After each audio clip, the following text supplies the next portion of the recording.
अज्ञानतिमिरान्धस्य ज्ञानाञ्जनशलाकया चक्षुरुन्मीलितं येन तस्मै श्रीगुरवे नमः।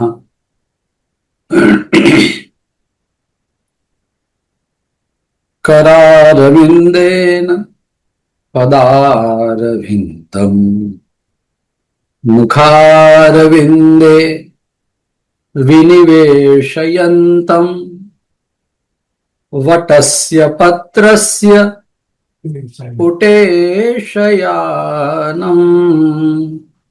बालं मुकुन्दम् मनसा स्मरामि। बालं मुकुन्दम् शिरसा नमामि। नमः सर्वेभ्यः।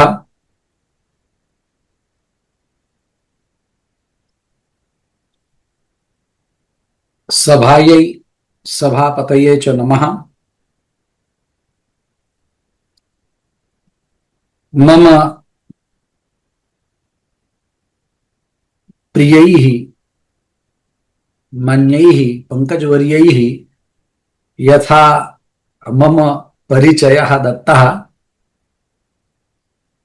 तथा अहम् आत्मानं योग्यं न मन्ये, परन्तु इमे भावाः पंकजमहोदयानां हृदयेन अंगीक्रियन्ते। यतोहि ममापि पंकजमहोदये प्रेमास्ति।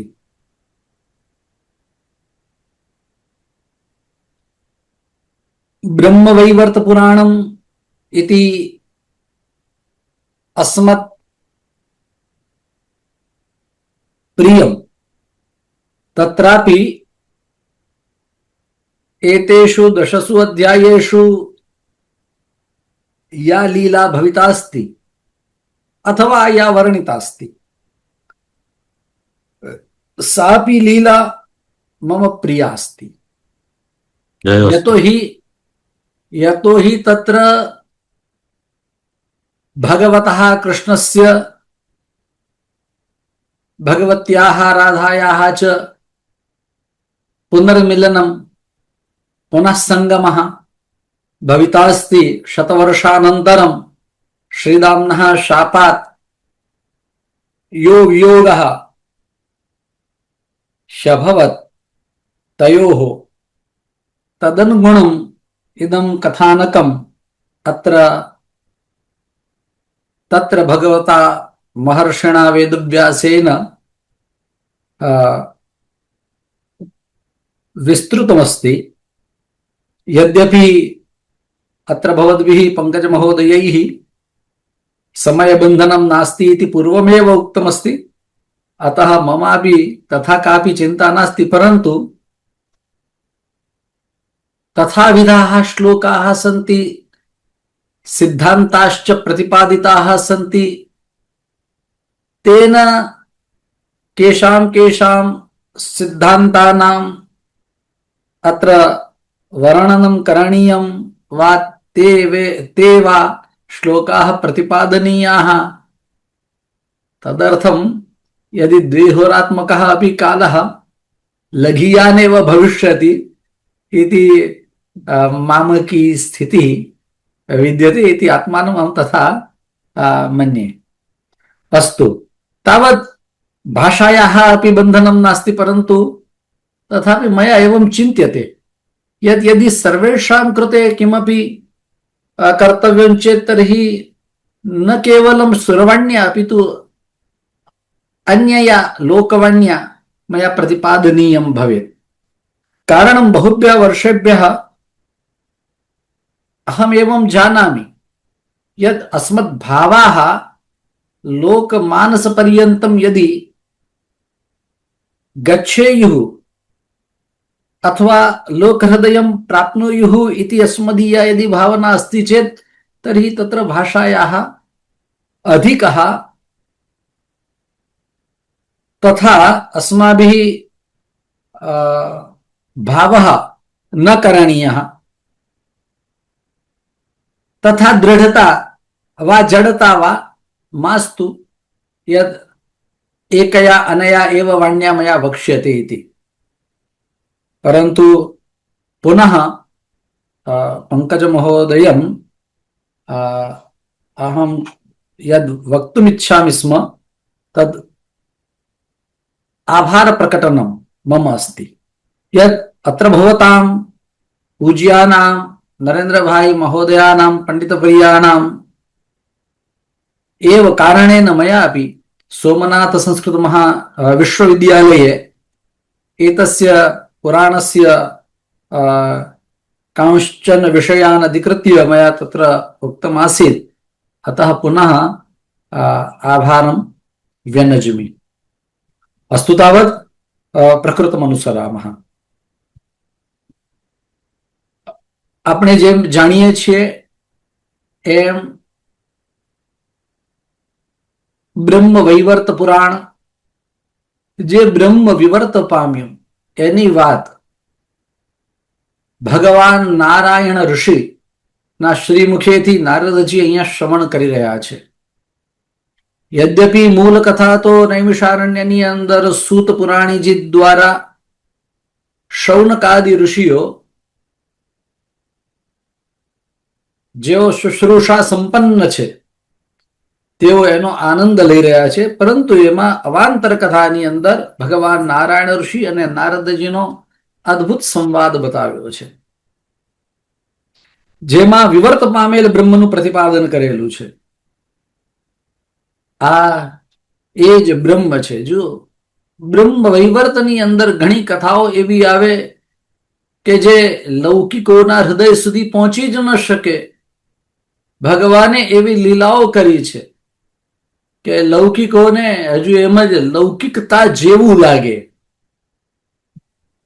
એટલે બ્રહ્મનું પ્રતિપાદન કરતા પહેલા જ એક વાત બતાવી છે, એક મારે બતાવવી છે એક શ્રુતિ વાક્ય સાથે કે તસ્માદ જ્યોતિરભુદ્વેધા રાધા માધવ રૂપકમ। આ એ જ બ્રહ્મ છે। ભગવત કૃપાથી આવનારા અધિક માસની અંદર પણ એટલે પરમ પૂજ્ય નિત્ય સ્મરણીય દાદાજીના કૃપાશીર્વાદથી શ્રી રાધાજીના જીવન ચરિત્ર અથવા તો જીવન લીલા એની વાત અથવા તો એની કથા કરવાનો એક સુઅવસર અધિક માસના પ્રથમ સપ્તાહની અંદર મને પ્રાપ્ત થયો છે। એટલે એ નિમિત્તે પણ ઘણું અન્યાન્ય સાહિત્ય વાંચવાનો એક અવસર પ્રાપ્ત થયો, જેમાં એક શ્રી રાધા સુધાનિધિ નામનું કાવ્ય છે, જેના ઉપર પૂજ્યપાદ શ્રી હરિહરાનંદ સરસ્વતીજી અર્થાત પૂજ્યપાદ શ્રી કરપાત્રીજી મહારાજે જે આપેલા પ્રવચનો છે એ પણ વાંચવા મળ્યા। એટલે જ્યારે એ બધું વાંચીએ છીએ, આ ઉપરાંત ઘણું બધું શ્રી રાધાજી માટે લખાયેલું સાહિત્ય છે। રાધિકા તાપનીયોપનિષદ, ગોપાલ તાપનીયોપનિષદ વગેરે પણ એના પૂરક ગ્રંથો છે। પરંતુ આ મને બહુ ઉક્તિ ગમી છે, એનું મને મૂળ અત્યારે હાલમાં યાદ નથી કે તસ્માદ જ્યોતિર્ભુદ્વેધા રાધા માધવ રૂપકમ। આ એ જ બ્રહ્મ છે અને બ્રહ્મનું જ આ એક અલગ સ્વરૂપ જેમાં રાધા અને માધવ આ બંને થયા છે। આજે મંગલાચરણની અંદર મેં કરાર વિંદેન વાળો શ્લોક લીધો, મને પરમ પૂજ્ય શ્રી કંડિન્ય ગુરુજીનું સ્મરણ થયું। એ જે રાગમાં ગાતા એ દુર્ગામાં એ ગાવાનો પ્રયત્ન કર્યો, પણ એનું મુખ્ય કારણ એ છે આ શ્લોક લેવાનું કે આ બ્રહ્મવૈવર્તના પણ પ્રતિપાદ્ય વિષય રૂપે ભગવાન બાલકૃષ્ણ છે। એટલે જ્યારે પુનઃ મળવાનું થયું, મિલન થયું, ત્યારે ભગવાન કૃષ્ણનું એકદમ શિશુ રૂપ ત્યાં પ્રગટ થયું છે। આપણે આના પછીના જયારે 28માં એટલે 128માં 129માં શ્લોક અધ્યાયોમાં જોઈશું ત્યારે એની અંદર એ આપણને ભાવ પ્રકટ થશે, દેખાશે કે ભગવાને કેવું શિશુ રૂપ ધારણ કર્યું છે. રાધાજીની પાસે આવે ત્યારે ભગવાન કૃષ્ણના વિવાહ સમયે પણ શ્રી બ્રહ્મવૈવર્ત પુરાણ કહો કે ગર્ગ સ્મૃતિ, ગર્ગ સંહિતા, એ બધાની અંદર જુઓ ત્યારે ભગવાનનું બાલ સ્વરૂપ છે એની અંદર પ્રત્યક્ષ રૂપે વર્ણવેલું છે. એટલે અહીંનો પ્રતિપાદ્ય પ્રભુ છે, બ્રહ્મ છે, એ બાલક કૃષ્ણ છે, પરંતુ લીલા માટે એ કિશોર કૃષ્ણ એ આપણને દેખાય. ગોલોક ધામની અંદર પણ એ કિશોર કૃષ્ણના દર્શન આપણને થાય. પરંતુ બ્રહ્મની વિષયમાં વાત કરીએ તો ત્યાં બાલ્ય, યૌવન, કિશોર આવી બધી કોઈ અવસ્થાઓ રહેતી નથી. એ બધી અવસ્થાઓથી પર હોય છે. બ્રહ્મને તો કોઈ અવસ્થા જ નથી. તો આ બ્રહ્મમાં ફરી પાછી એક વાત કરું તો આ બ્રહ્મમાં દેવ બુદ્ધિ, મનુષ્ય બુદ્ધિ કે બ્રહ્મ બુદ્ધિ આપણે જેવી રાખીએ એવી ફલિત થાય છે. જે શ્વેતાશ્વતરોપનિષદનું વાક્ય છે કે જેની અંદર આપણે જેવી બુદ્ધિ રાખીએ તેવી આપણી ફલિત થાય છે. એટલે સૌથી પહેલી તો વાત એ છે કે આ લીલા કોઈ સાધારણ મનુષ્ય કે દેવની નથી. આટલું સમજીને પછી જ આપણે આગળ વધીએ. એટલે પુરાણ પ્રજ્ઞા પ્રતિષ્ઠાનના પુરાણ ચિંતનના અવસરે જ્યારે મને અહીંયા એક અંશ ભાગ રૂપે આજે આ બ્રહ્મ વૈવર્ત પુરાણના શ્રી કૃષ્ણ જન્મખંડના 121 થી 130 સંખ્યાના અધ્યાયોમાં વિવૃત થયેલા શ્રી રાધાકૃષ્ણાત્મક બ્રહ્મની લીલા સંવરણની કથાઓ આપણે આજે જોવાની છે. એટલે છે તો એ જ બ્રહ્મ એ અહીંયા વિવૃત થયું છે, આ વિવર્ત થયેલ છે, અને હવે એનું લીલા સંવરણ કઈ રીતે થઈ રહ્યું છે એ વાત આપણે અહીંયા જોવાની છે, જે અનન્ય છે. હવે એનું રસાસ્વાદન કરીએ ત્યારે સૌથી પ્રથમ શ્લોક નારાયણ ઉવાચો અથ શબ્દથી શરૂઆત કરેલી છે. અથ કૃષ્ણ સુધર્માયામ નિવસન સગણસ્તથા તત્રાજગામ વિપ્રશ્ચ પ્રજ્વલન બ્રહ્મ તેજસા. ભગવાન શ્રી કૃષ્ણ સુધર્મા સભાની અંદર વિરાજતા હતા દ્વારિકાની, અને ત્યારે ત્યાં એક વિપ્ર પધાર્યા છે અને એમણે ભગવાનની સ્તુતિ કરી વિનયપૂર્વક કહેવા લાગ્યા છે કે શુગાલ નામનો એક રાજા જે પોતાને વાસુદેવ કૃષ્ણ કહે છે. આ જયારે મેં શરૂઆત કરી વાંચવાની ત્યારે મને એમ લાગ્યું કે આ પૌંડ્રક જેવું કંઈક છે.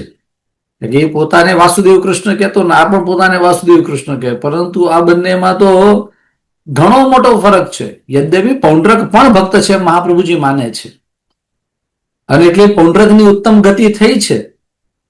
પૌંડ્રકના મિત્ર કાશીરાજની સહેજે ગતિ નથી થઈ, પણ પૌંડ્રકની બહુ સુંદર ગતિ થઈ છે અને અદ્ભુત એનું વર્ણન છે.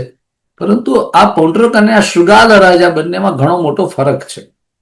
તો આ શુગાલ નામનો રાજા જે પોતાને વાસુદેવ કૃષ્ણ કહે છે, એને સંદેશો મોકલાવ્યો અને એમ કહ્યું કે તું કૃષ્ણ છો, એ બનાવટી છો, તારું પોતાનું કોઈ પરાક્રમ નથી. ચાલો, કોઈ એમ કે કૃષ્ણ ભગવાને આને માર્યા તેને માર્યા, તો આ શુગાલ રાજા એમ કે છે કે તે તો કોઈને માર્યા નથી, તે તો બધાને અંદર અંદર લડાવ્યા છે. કે દાખલા તરીકે પાંડવોને નિમિત્ત કરી અને કૌરવ કુળનો સંહાર કર્યો. એ રીતે ભીમને નિમિત્ત બનાવીને જરાસંધ વગેરેને મરાવ્યા છે. અર્જુનને નિમિત્ત કરીને ભીષ્મ, દ્રોણ, જયદ્રથ, કર્ણ આ બધાને મરાવ્યા છે. તારું પોતાનું કયું ને આમાં પરાક્રમ છે? કંસને, શિશુપાલને, દંતવક્ત્રને માર્યા એ તો બોલે છળથી માર્યા છે. તો સ્વયં નારાયણ એ તો હું છું, તું કોઈ નથી, આવું જયારે કહ્યું.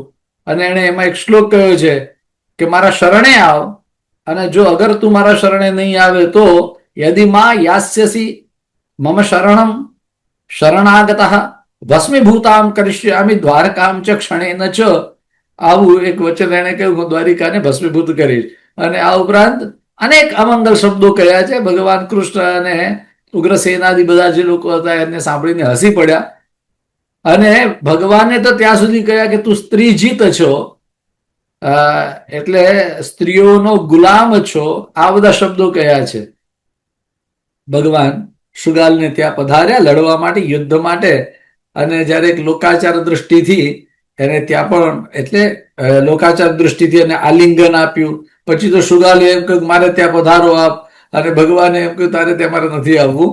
ભગવાન ન પધાર્યા. પછી ભયભીત શુગાલ થયો છે, એને દંભ છોડી અને ભગવાનની પ્રાર્થના કરીને ભગવાનને કહ્યું પ્રભુ હવે આપ મારો વધ કરો સુદર્શન ચક્રથી. ભગવાન કે હમણાં તો તું મને લડવા માટે બોલાવે છે ને પાછો તું મને વધ કરવા માટે કહે છો. અને ત્યારે આ શુગાલે એમ કહ્યું કે પ્રભુ આપ તો જાણો છો કે મારે અને આપની સાથેનું વળી વેર કેવું. હું કોણ છું? અરે હું આપના દ્વારે ઉભો રહેવા વાળો જય અને વિજય હતા એવો જ હું એક સુભદ્ર નામનો દ્વારપાળ છું. અહમ સુભદ્રસ્તે દ્વારી જયશ્ચ વિજયો યથા સર્વમ જાનાસી સર્વજ્ઞ મા વિલંબમ કુરુ પ્રભો. આપ સૌ બધું જાણો જ છો. લક્ષ્મીજીના શાપથી હું ભ્રષ્ટ થયો. અહીંયા 100 વર્ષનો શાપ મારો પૂર્ણ થયો, એટલે ફરી પાછો આપના ભવન જવા ઈચ્છું છું. માટે આપ મારી ઉપર સુદર્શન ચક્ર ચલાવો. અને ભગવાને કહ્યું કે જુઓ પંકજભાઈ, આપે એક વાત પૂછી હતી મને, પેલી અક્લિષ્ટ કર્મા વાળી, એ જ વસ્તુ અહીંયા આવે છે ફરી પાછી. તો ભગવાન અક્લિષ્ટ કર્મા છે, કોઈને એમને એમ ક્લેશ આપે નહીં. એટલે ભગવાને એમ કહ્યું કે હું પહેલા તો નહીં જ ચલાવું, તારી ઈચ્છા એવી હોય તો તું પહેલા ચલાવ બાણ. અને ત્યારે શુગાલે એક સાથે 10 બાણ ચલાવ્યા છે. અને પછી તો બહુ મોટું મહાયુદ્ધ વગેરે આરંભાયું છે. અને અંતે બહુ સરસ, જેમ વૃત્રાસુરની સ્તુતિ છે એમ શુગાલે પણ ભગવાનની બહુ સુંદર સ્તુતિ કરી છે. જે સ્તુતિ સાંભળીને ભગવાન સ્વયં રડી પડ્યા. ભગવાનની આંખમાંથી નેપતન અશ્રુબિંદવ, અશ્રુબિંદુઓ પડ્યા. અને એ કૃષ્ણ નેત્રાશ્રુ બિંદુઓથી ત્યાં બિંદુ સરોવર બન્યો છે. ભગવાન પૂછે છે અરે તું આવો બધો ભક્ત હતો તો તે આવું નિષ્ઠુર વચન દૂત દ્વારા કેમ કેવડાવ્યું?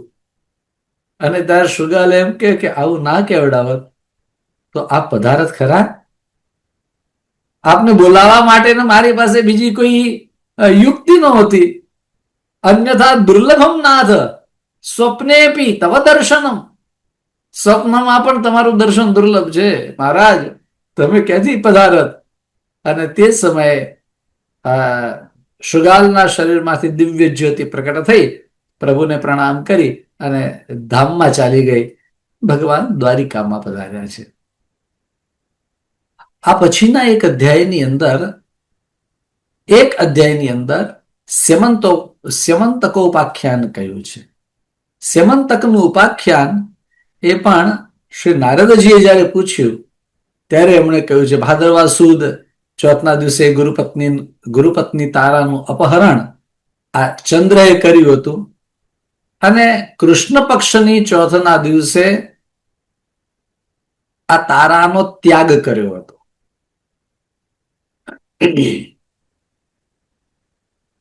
અને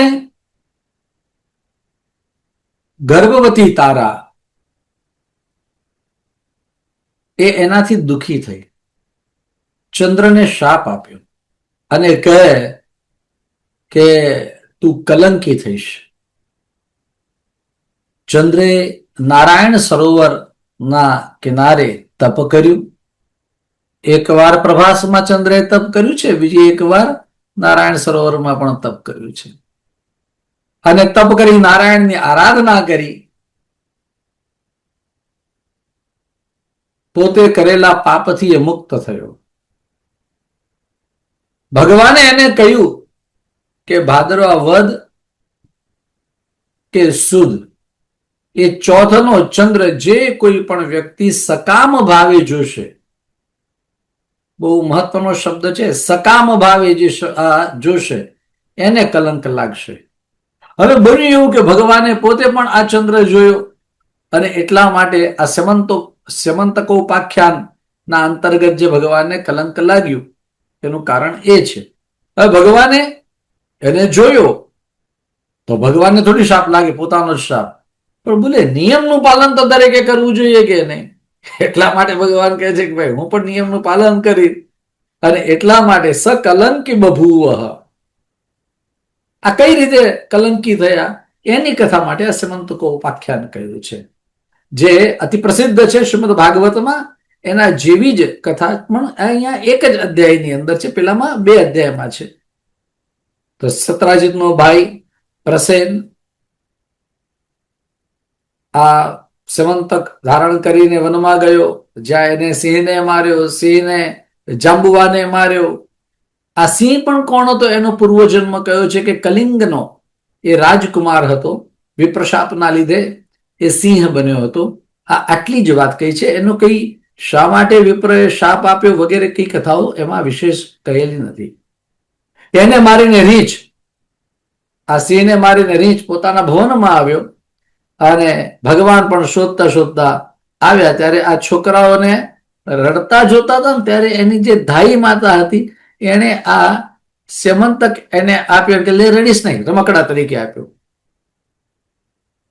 એનો શ્લોક પણ બહુ સુંદર છે, આજે પુરાણ પ્રજ્ઞા પ્રતિષ્ઠાનમાં મેં મૂક્યો છે.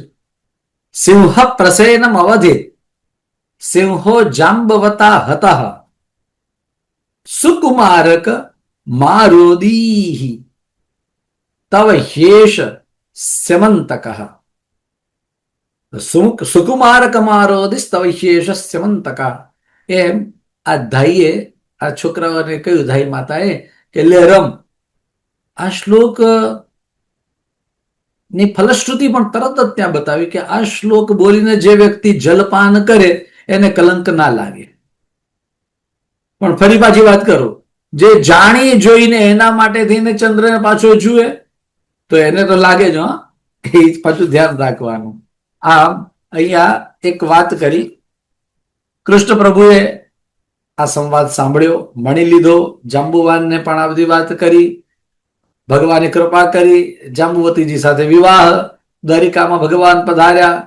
ભગવાન નારાયણ નારદજીને આ બધી કથાઓ જે છે કહી રહ્યા છે, જે નરનારાયણમાંના નારાયણ ઋષિ છે એ કહી રહ્યા છે. અને એ નારાયણ ઋષિ એમ કે છે કે મેં મારા પિતા ધર્મદેવ પાસે મેં જેવું સાંભળેલું છે એવું અહીંયા હું તમને કહી રહ્યો છું. હવે આ 2 અધ્યાયોની કથા પછી લીલા સંવરણની કથા શરૂ થાય છે. ત્યારે કથાના પ્રારંભમાં પણ ગણપતિ પૂજન તો કરવું જોઈએ ને, એટલે મને એમ લાગે છે કે આ અધ્યાય ગણેશ પૂજનનો બતાવ્યો છે. અને એમાં એમ બતાવ્યું, નારદજીનો પ્રશ્ન હતો કે ગણપતિનું પૂજનનું આખ્યાન જે છે એ પુરાણોમાં દુર્લભ છે, માટે આપ અમને કહો. અને ત્યારે નારાયણ ઋષિએ નારદ ઋષિને આ વાત કહી છે. વ્રજમંડલની અંદર વૃંદાવન પાસે સિદ્ધાશ્રમ છે.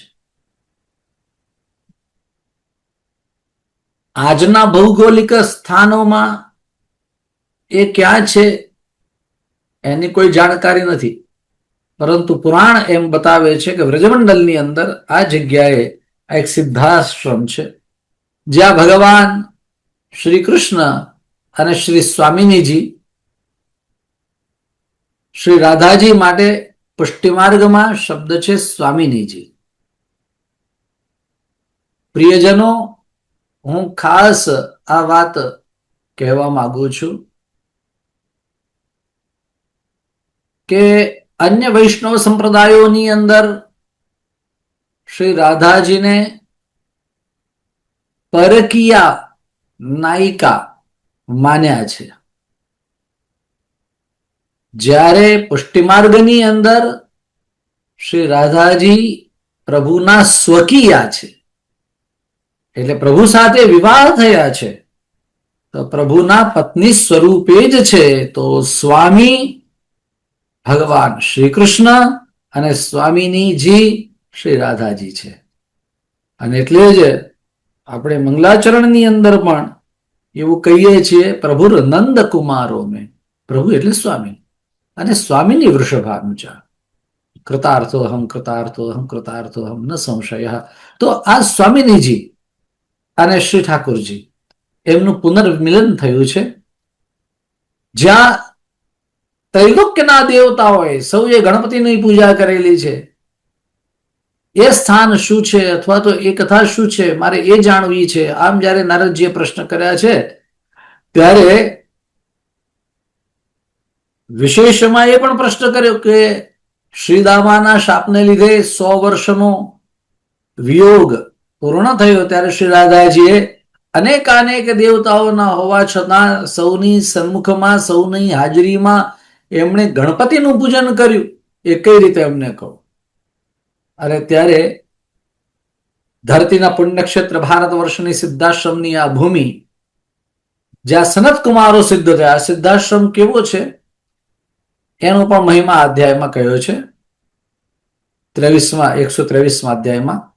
અને એમ કહ્યું કે આ સિદ્ધાશ્રમ જ્યાં સનત કુમારો તપ કરીને સિદ્ધ થયા, જ્યાં બ્રહ્માજીએ તપ કર્યું અને સિદ્ધ થયા, યોગેન્દ્ર કપિલાધીશ મુનિઓ, અરે શતક્રતુ ઇન્દ્ર એણે પણ જ્યાં સિદ્ધિ પ્રાપ્ત કરી.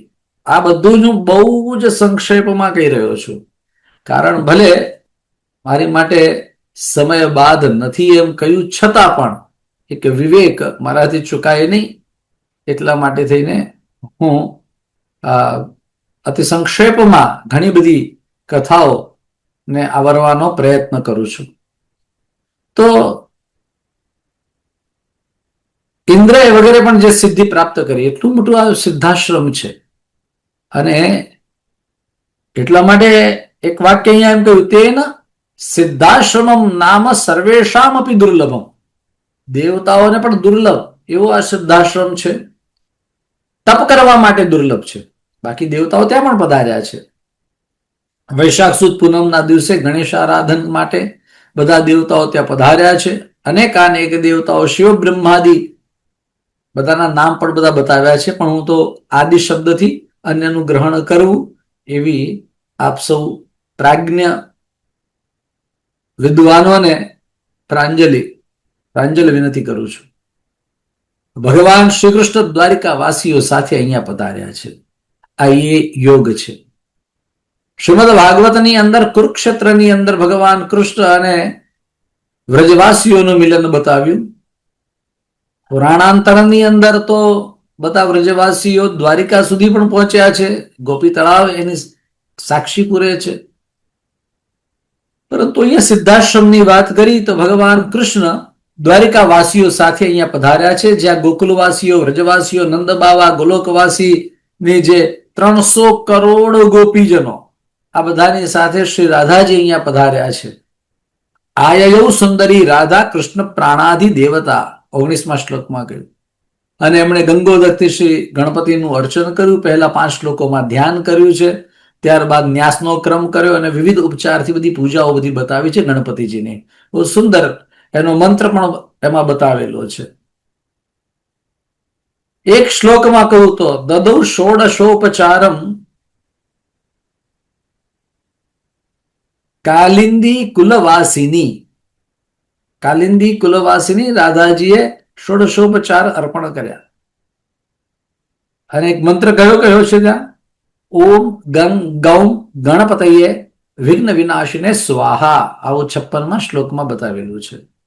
અને અંતે પ્રાર્થના કરી અને છેવટે ફલશ્રુતિમાં એમ કહ્યું છે અધ્યાયના કે આ સ્તોત્રનો પ્રતિદિન પાઠ કરવામાં આવે પ્રાતઃકાળની અંદર તો એ બધા વિઘ્ન નાશથી, બધા જ વિઘ્નોથી બચી જાય છે, અર્થાત એના બધા જ વિઘ્નો નષ્ટ પામે છે.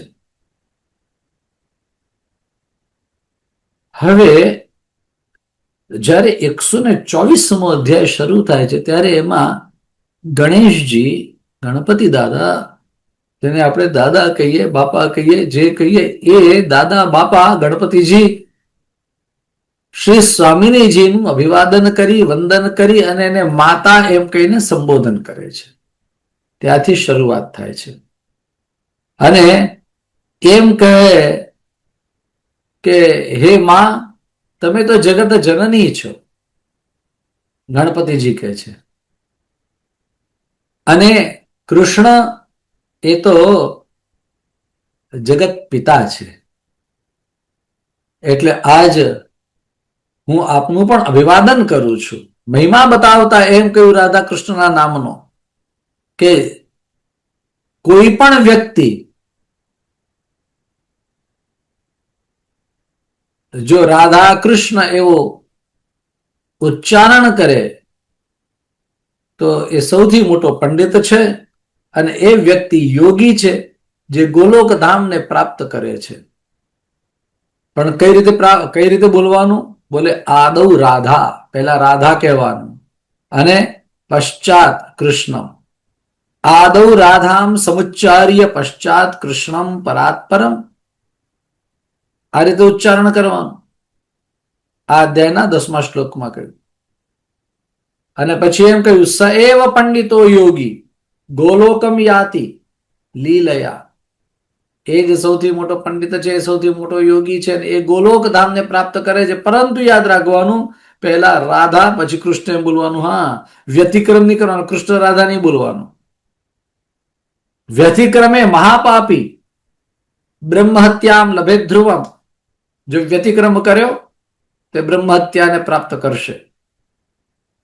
આપ જ જગતના માતા પિતા છો. યદ્યપિ પિતા તો પરમ દયાળુ છે, પરમાત્મા છે, પરંતુ સ્વાભાવિક રીતે જ પિતા કરતા પણ માતા એ ચઢિયાતી હોય છે. માતા એ ગુરુ છે. આવું શ્રી ગણપતિજી કહે છે. આગળ એમણે એમ કહ્યું કે જે અન્ય દેવની કે કૃષ્ણની પણ પૂજા કરે છે,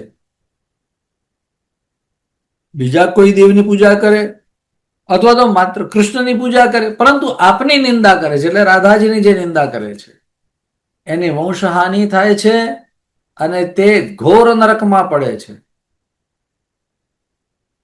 બહુ ઘણી બધી વાતો કરી છે. હા, એમ કહ્યું એમણે કે જે મંત્ર અથવા તો જે તંત્ર તમે જે સમજો તે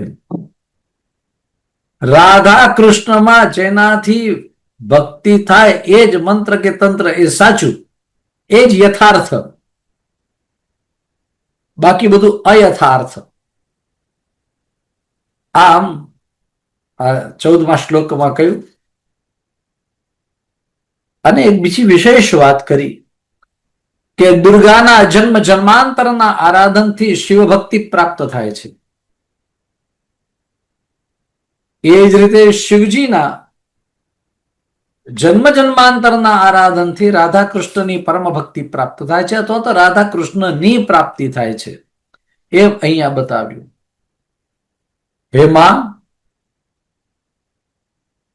ગણપતિજી બહુ સરસ લોકો કહે છે, માં તમે મને કંઈ પણ અર્પણ કરવા માંગો છો તો એક કામ કરો, એ બધું બ્રાહ્મણોને આપો. બ્રાહ્મણોને તમે જે કંઈ પણ આપશો એ બધું તે દેવતાઓ સુધી પહોંચશે. દેવે દેયાની દાનાની, 22મો શ્લોક. દેવે દેયાની દાનાની દેવે દેયા ચ દક્ષિણા તત્સર્વમ બ્રહ્મણે દદ્યાત તદ આનંત્યાય કલ્પતે. જે દેવતાઓને અર્પણ કરવાનું હોય તે તમે વિપ્રને અર્પણ કરો, બ્રાહ્મણોને અર્પણ કરો, તો એ અનંત ફલ દેવા વાળું થાય છે. પછી આગળ 23મા શ્લોકના ઉત્તરાર્ધમાં તો એક વાત કરી કે વિપ્રભુક્તમ ચ યદ્રવ્યમ પ્રાપ્નુવંતી એવ દેવતા. અહીંયા એવ કાર બહુ મહત્વનો છે. બ્રાહ્મણના ભોજનથી તે દેવતાઓને તે વસ્તુઓ અવશ્ય રૂપે પ્રાપ્ત થાય છે. આમ તો ભગવાનના બે મુખ છે. એક અગ્નિ પણ ભગવાનનું મુખ છે અને બ્રાહ્મણ પણ ભગવાનનું મુખ છે. પરંતુ અહીંયા અગ્નિમુખ કરતા પણ બ્રાહ્મણ મુખની વધારે પ્રશંસા કરી છે. સાધારણ રીતે ભગવાન અગ્નિના મુખેથી આહુતિઓ વગેરે ગ્રહણ કરે અને બ્રાહ્મણના મુખેથી આશીર્વાદ ભગવાન આપે.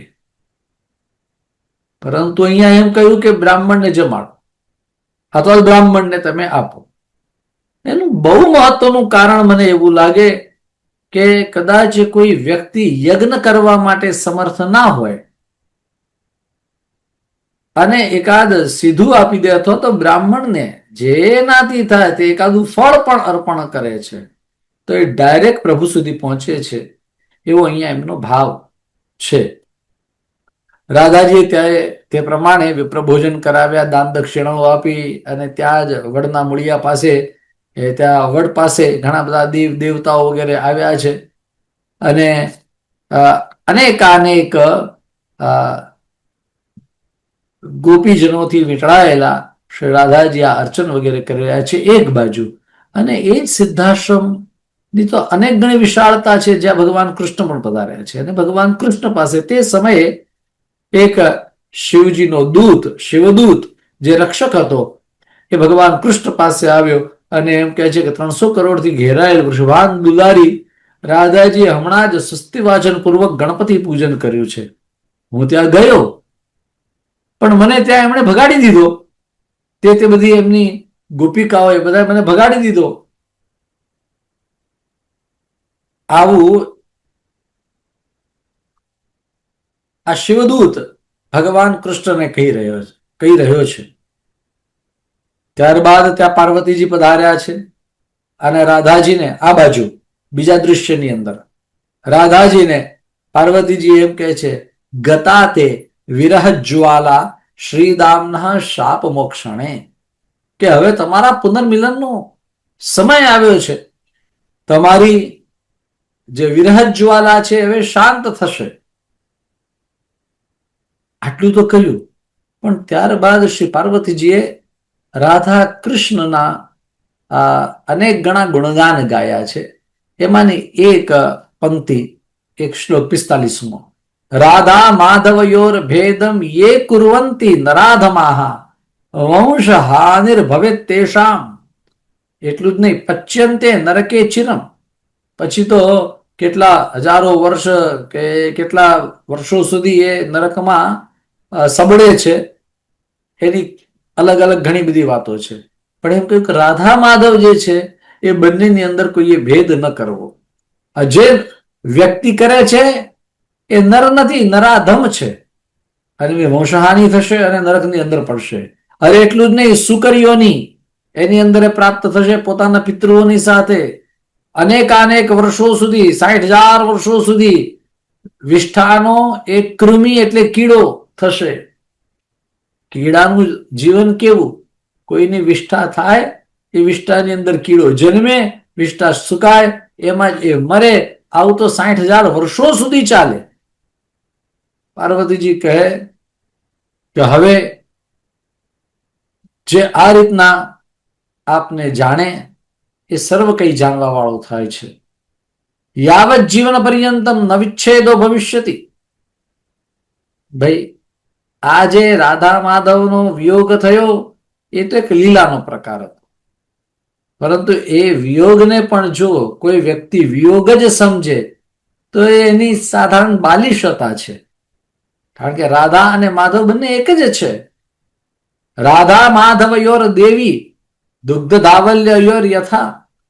દૂધની અંદરથી કદાચ માણસ પાણી અલગ કરે. આપ સૌને ખ્યાલ છે કે નહીં ખબર નહીં, પનીર બને એટલે દૂધ ને પાણી બંને અલગ અલગ થઈ જાય. આ એક સ્વાભાવિક પ્રક્રિયા છે. પેલા જે હંસની અંદર નિરક્ષીર વિવેક હોય ને, તો એની અંદર પણ આ જ વિશેષ વસ્તુ છે. એની ચોંચમાં જ મોરથુથું જેવી એક વસ્તુ હોય કે જે 2-3 વાર દૂધને આમ પટ પટ પટ પટ પટ પટ આમ વારંવાર મારે એટલે પેલા દૂધની અંદર ફોદા ફોદા થઈ જાય અને ત્યારે એ પનીર જે કે ફોદા છે એ ખાઈ જાય અને પાણી એમને છોડી દે. એને આપણે નિરક્ષીર વિવેક કહીએ છીએ સાધારણ રીતે.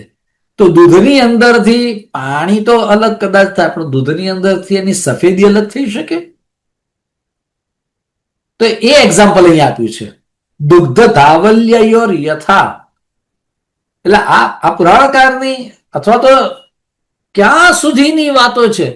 હવે દૂધમાં પાણી ભળે એમ, દૂધમાં સાકર ભળે એમ, આવી બધી ઘણી બધી વાતો છે. મને એમ લાગે કે કદાચ દૂધમાંથી સાકર પણ અલગ થતી હશે, પાણી પણ અલગ થતું હશે, પણ દૂધમાંથી એની સફેદી એ કેવી રીતે અલગ થાય એમ.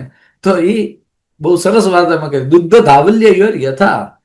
અને હવે શ્રી પાર્વતીજી એમ કહે છે કે શ્રી દામાના શાપથી મુક્ત થઈ તમે મારા વરદાનથી કૃષ્ણને હવે પ્રાપ્ત કરો, ઉત્તમ વેશ અલંકાર આદિ વગેરે ધારણ કરો.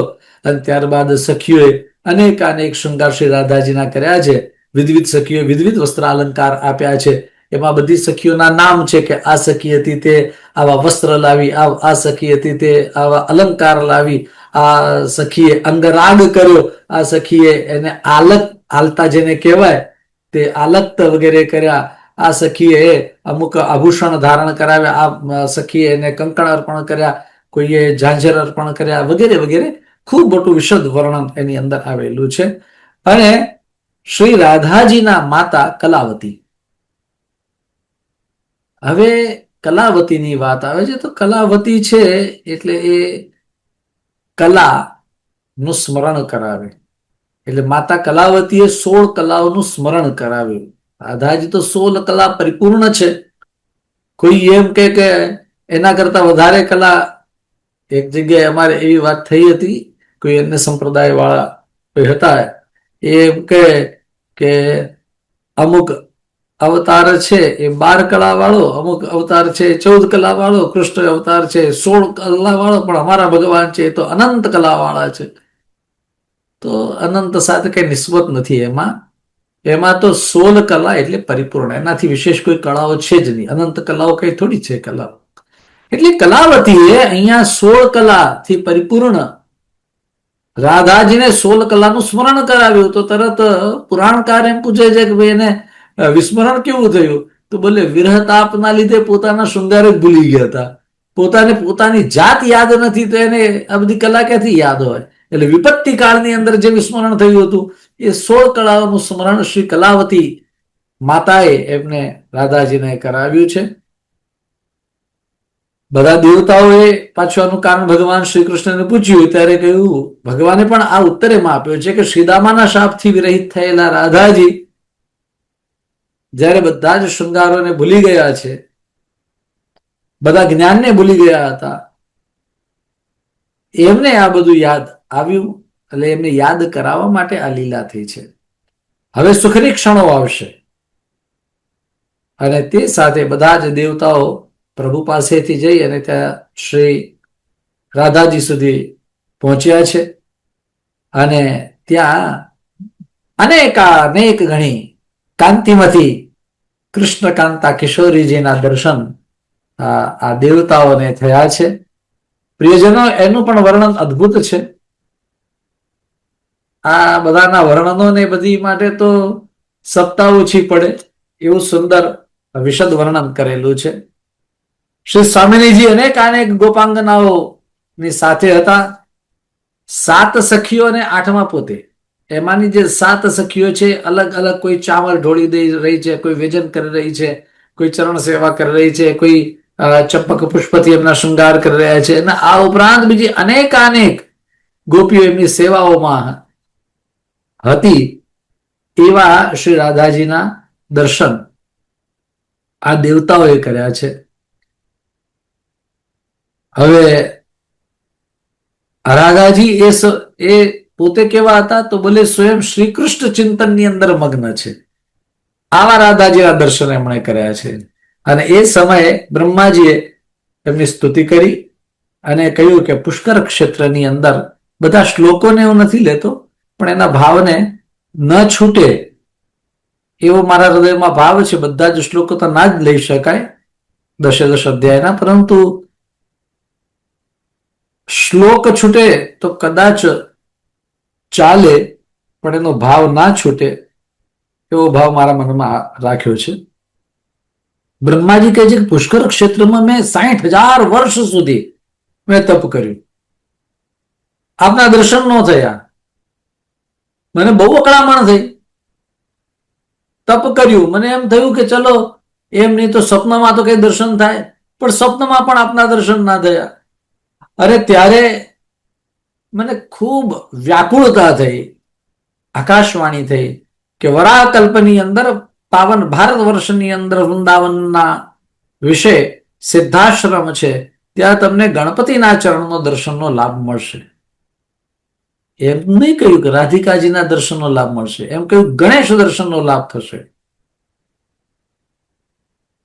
અને એમાં એમ કહ્યું કે તમારા જેવા, બ્રહ્માજીને આવું આકાશવાણી કહે છે, આપણી તો શું ગતિ થાય. એમાં શું કહ્યું છે? તમારા જેવા વિષયી વ્યક્તિને ક્યારે રાધા માધવનું દાસ્ય ના મળે. भाई महत्व की बात तो यह है कि વિષયી વ્યક્તિ જો આ બધા ચરિત્રો વાંચે કે સાંભળે તો એના મનની અંદર રાધા માધવની લીલાના કામ વિષયક વિષયો જ રમે રાખે, તો એને પ્રભુની અંદર આ દાસ્ય ના થાય. બહુ જ કઠિન છે આ પુરાણને પચાવવું કે સમજવું. આ તો પુરાણ પ્રજ્ઞા પ્રતિષ્ઠાનની કંઈક આપણી ઉપર કૃપા છે, કે પુરાણ પુરુષોત્તમ પ્રભુની કંઈક કૃપા છે કે પુરાણ પ્રજ્ઞા પ્રતિષ્ઠાને આવું આયોજન કર્યું, જેના લીધે આ બધા જ પુરાણો એને આપણે એક એક કરીને સમજવાનો પ્રયત્ન કરી રહ્યા છીએ. બાકી બહુ કઠિન છે, કારણ કે એના અર્થ જે છે એ જો ના સમજાય, બાલિશતા હોય તો માણસ મૂર્ખતા કરી બેસે સમજવામાં. બહુ જ સાવધાની આમાં કેળવવી પડે. તો બ્રહ્માજી એમ કહે છે કે મને એમ કહેવામાં આવ્યું કે તમારા જેવા વિષય વ્યક્તિને ક્યારે રાધા માધવનું દાસ્ય ના મળે, એટલે હવે તપ કરવાનું તમે રહેવા દો. એટલે તપ કર્યાના અંતે પણ નહીં. એક વાત યાદ આવે, જ્યારે નારદજીનું તપ થયું ભગવત દર્શનની ઈચ્છા હતી, ત્યારે શ્રીમદ ભાગવતની અંદર પણ આવી જ વાત આવી. અને ત્યારે એમ કહ્યું અવિપક્વ કષાયાના દુર્દર્શોહમ કુયોગીના. નારદ ઋષિ આટલું મોટું તપ કર્યા પછી એ શું કુયોગી છે? પણ યોગીનો એક અર્થ એ છે કે જેને પોતાની ઉપર કંટ્રોલ છે. એટલે અવિપક્વ કષાય, હજી તો એ ઇન્દ્રિયોને પૂરેપૂરી કંટ્રોલમાં લેવાની વાત.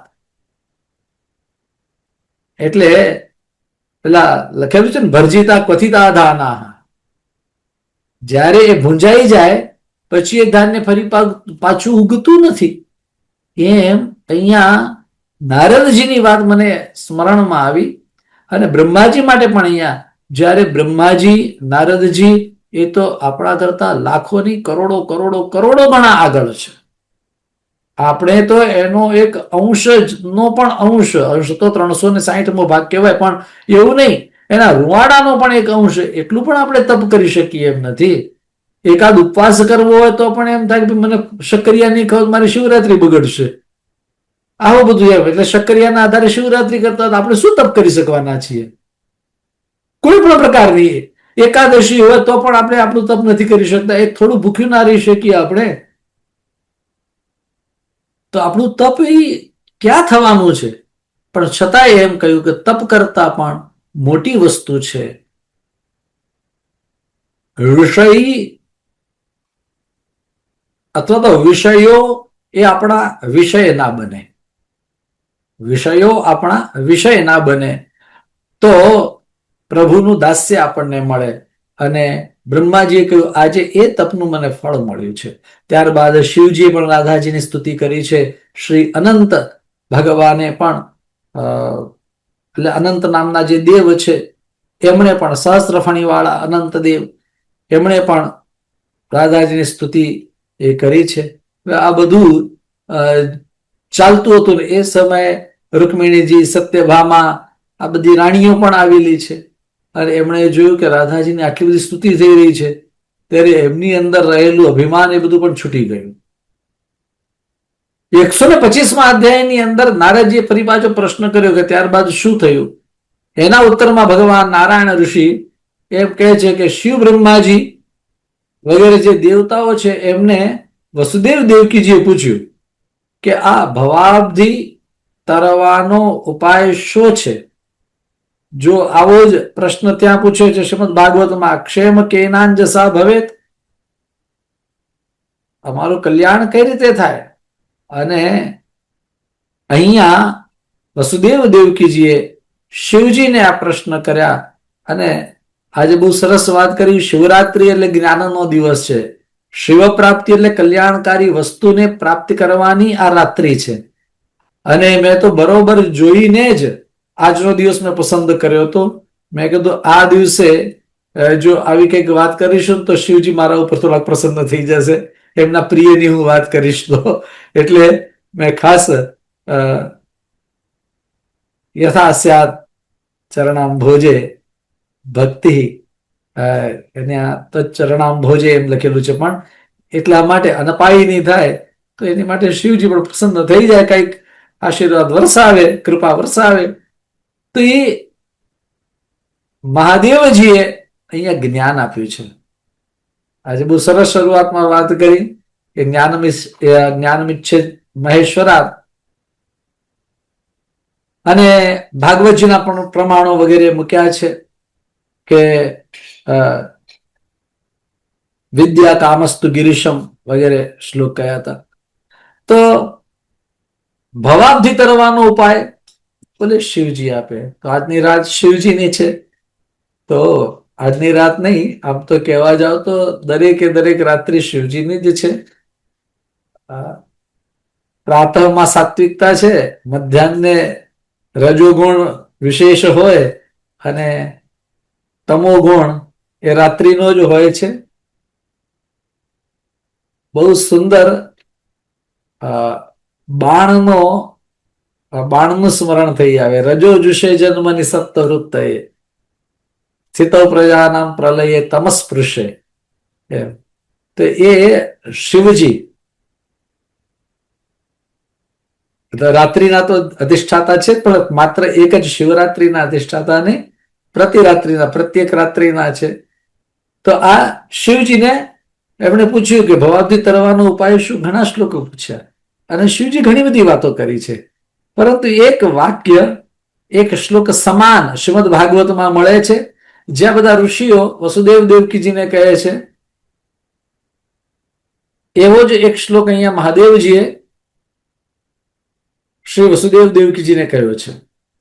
12મો શ્લોક આ અધ્યાયનો.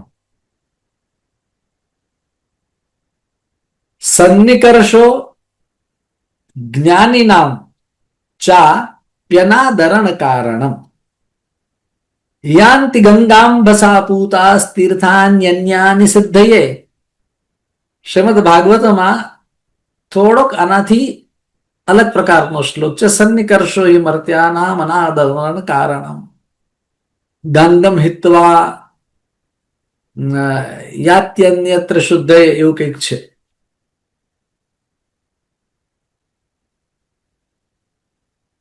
તો અહીંયા એમ કહ્યું છે કે જે લોકો ગંગાના કિનારે રહેતા હોય એ લોકો ગંગાજીમાં તો સ્નાન કરે, પછી બીજે ક્યાં સ્નાનની જરૂર રહે? પણ છતાં એને એમ થાય કે ભાઈ આપણે ગંગામાં તો નાહ્યા, પણ હજુ અમુક કુંડમાં સ્નાન કરવાનું બાકી, અમુક નદીમાં સ્નાન કરવાનું બાકી. અરે ભાઈ, તમે જે જગ્યાએ સ્નાન કર્યું એનાથી ઉત્તમ બીજું કઈ છે જ નહીં. પણ છતાંય લોકો, શિવજી એમ કહે છે કે મોહિત થયેલા લોકો બીજે બધે ભાગે છે. એનું કારણ શિવજી આપે પણ છે એવું કે પ્રભુની માયા જ એવી છે કે એમાં ભલભલા મોહિત થઈ જાય છે. આ માયાથી જ મોહિત થયેલા બ્રહ્માજી ભગવાનની પરીક્ષા કરી કે નહીં?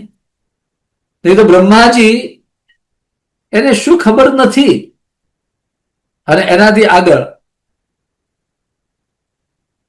ઇન્દ્રે ભગવાનની પરીક્ષા કરી. ચાલો જવા દો. બહુ સરસ એક વાત કરે છે, નોટ કરવા જેવી. 10,08,000 ઇન્દ્રો, એક ઇન્દ્ર જાય ને પછી બીજો ઇન્દ્ર બને, પછી ત્રીજો ઇન્દ્ર, એમ કરતા કરતા 100 ઇન્દ્ર થાય, 1000 થાય, લાખ થાય. આવા એક પછી એક ઇન્દ્રના સમય હોય. એમ કરતા કરતા 10,08,000 ઇન્દ્ર ક્રમશઃ જીવન પૂરું કરે એટલું બ્રહ્માજીનું આયુષ્ય છે. હવે આ બ્રહ્માજીનું જે આયુષ્ય છે ને, બ્રહ્માજીનો આખો પૂર્ણ કાળ એ ભગવાન માધવનો એકમાત્ર આંખનો પલકારો છે, એટલે નિમેષ છે. અને એ ભગવાન માધવ શ્રી કૃષ્ણ એની સાથે પેલા ઇન્દ્રએ પારિજાત માટે તેની યુદ્ધ કરી. અરે ત્યારે મેં પેલા ઇન્દ્રને શાંત કર્યો કે તું આમાં તને કઈ નહીં મળે, ભગવાન કૃષ્ણને તો પારિજાત આપી દે. અને ઇન્દ્રને જરા કડક શબ્દોમાં કહ્યું તો ઇન્દ્ર માની ગયો અને આપી દીધું. અને મેં ઇન્દ્રની રક્ષા કરી. આમ ભગવાન મહાદેવજી શ્રી વસુદેવ દેવકીજીને કહે છે કે આ કૃષ્ણ કોણ છે? આ સન્નિકર્ષો હિ મર્ત્યાનામ અનાદરણ કારણ. બોલે આ શ્રી કૃષ્ણ એ જ બ્રહ્મા વગેરેના મૂળ છે. સર્વેશા મૂળ રૂપશ્ચ સર્વેશા कृष्ण एवच. तो अब क्या किया जाए महाराज? तो बोले भज कृष्णम, हाँ भज पुत्रम राजसूये यज्ञेशम यज्ञ कारणम विधिवत दक्षिणाम दत्वा भवाब्धिम तर यादव. વિધિવત દક્ષિણા વગેરે આપી અને આ ભવસાગરને તમે પાર કરી જાઓ આ કહ્યું. અને ત્યારે વસુદેવજી યજ્ઞ કર્યો. સાક્ષાત દેવતાઓ પોતે આવીને ત્યાં જયારે સ્વાહાકાર થાય ત્યારે હવિષ ગ્રહણ કરતા હતા. આ જયારે પૂર્ણાવતી થઈ રહી હતી ત્યારે સનતકુમારો ત્યાં પધાર્યા, પ્રકટ થયા છે. અને એમણે વસુદેવજીને કહ્યું, મહારાજ આ બ્રાહ્મણોને તરત જ જેવી પૂર્ણાવતી થાય એટલે તરત જ દક્ષિણા આપો. બહુ સરસ સરસ બધા શ્લોકો કયા છે. બ્રાહ્મણોએ નહીં પણ ખાસ કરીને યજમાનોએ સમજવા જેવા છે. એમ કહ્યું છે કે કર્મ સાર્થક તો જ થાય જો દક્ષિણા અપાય તો. એ તો વાત સ્વાભાવિક છે, પણ એનાથી આગળ વાત કરી. દક્ષિણામ વિપ્રમ ઉદ્દેશ્ય તત્કાલમ ચ ન દીયતે મુહૂર્તે તુ વ્યતીતે સા દક્ષિણા દ્વિગુણા ભવે. 37મો શ્લોક, 38મો શ્લોક, 39મો અને 40મો આ ચારે ચાર શ્લોકોની અંદર દક્ષિણાનું મહાત્મ્ય ગાયેલું છે. શું કહ્યું? એક મુહૂર્ત જો વીતી જાય એટલે 3 કલાક નીકળી ગયા તો સમજી લો કે દક્ષિણા ડબલ થઈ જાય. આજે તો કોઈ વ્યાજ પણ આપવા તૈયાર નથી. એટલી ને એટલી આપે તોય ઠીક છે, નહીં તો ઓછી કરીને આપે. હવે આટલી બધી નહીં આપી તો ચાલે. પણ એમને શું ખબર આ શાસ્ત્ર શું કહે છે? શાસ્ત્ર એમ કહે છે વાસરે ચ બહિર્ભૂતે ભવેત સાપી ચતુર્ગુણા. એક દિવસ વીત્યો તો એ 4 ગણી થઈ જાય. અને 3 રાત્રિ જો વીતી ગઈ તો 6 ગણી દક્ષિણા થઈ જાય. ત્રિરાત્રે સમતીતે ચ ષડગુણા દક્ષિણા ભવે. અને 15 દિવસ વીત્યા તો પક્ષાંતે તું શતગુણા. પક્ષાંતે તું શતગુણા અને માસાંતે તું ચતુર્ગુણા એટલે 100 ગણી અને પછી 4 ગણો એટલે 400 ગણી એટલી થઈ જાય. અને 6 માસથી વધારે થઈ જાય તો એને હજારો ગણી દક્ષિણા ગણવી એમ કહ્યું. 1 વર્ષના અંતે લાખ ગણી દક્ષિણા થઈ જાય. સમજી લો જે દિવસે યજ્ઞ થાય એ દિવસે એમ નક્કી કર્યું હોય તમે કે ભાઈ મારે આ બ્રાહ્મણને 1 રૂપિયા દક્ષિણા આપવી છે, તમે એવું નક્કી કર્યું હોય તો એ સમયે જો ના આપવામાં આવે તો એ 1 વર્ષ પછી આપવામાં આવે તો લાખ રૂપિયા આપવા પડે. આ તો ભાઈ આમાં કહ્યું એટલે હવે એનો મતલબ એવો થાય છે કે કોઈ કદાચ સમયસર નહીં આપતું હોય એવું પણ બનતું હશે કદાચ. બાકી એવું છે કે જ્યારે યજ્ઞ થાય ત્યારે યજ્ઞના પ્રારંભમાં જે પાત્રા સાધન કરવામાં આવે એ પાત્રા સાધન સમયે અલગ અલગ વસ્તુઓ જ્યારે મૂકવામાં આવે ત્યારે ત્યાં દક્ષિણા પણ મૂકી જ દેવાની છે. તો જે ઘનશ્યામભાઈ પોતે અહીંયા સાંભળી રહ્યા છે એમને ખ્યાલ છે દક્ષિણા વરોવા એમ કરીને આવે છે. તો એ દક્ષિણા તો તરત જ આપી દેવાની છે, એમાં સહેજે ઓછું નહીં. એટલે પહેલા એ મૂકવાની અને પછી આગળનો હોમનો ક્રમ શરૂ થાય એમ. હવે આજે ટોકન રૂપે કઈક પેલા મૂકે ખાલી એનું પ્રોક્ષણ કરવા માટે, એમ નહીં. તમે જે દ્રવ્ય મૂકેલા છે એનું પણ અહીંયા પ્રોક્ષણ છે. શુચ પ્રોક્ષણમ, શ્રુવસ્ય પ્રોક્ષણમ વગેરે, સમિધામ પ્રોક્ષણમ વગેરે વગેરે. હા, તો આ બધાનું પ્રોક્ષણ થાય. એમાં દક્ષિણાનું પણ પ્રોક્ષણ છે. પણ કદાચ કોઈ કાળથી સમયસર નહીં અપાતી એટલા માટે આટલા 4 શ્લોકોની અંદર આ વાત કરેલી છે. અને 4થા શ્લોકમાં તો એમ કહ્યું કે જો કદાચ એ સમયસર એને ના મળે તો કર્મ કરનાર યજમાન અને કર્મ કરાવનાર બ્રાહ્મણ બંને જણા નરકમાં જાય, જો એને યથાકાળે દક્ષિણા વગેરે ન મળે તો. અને તે જ સમયે વસુદેવજીએ ઘણા બધા દાન, નહીં સર્વસ્વનું દાન કરેલું છે.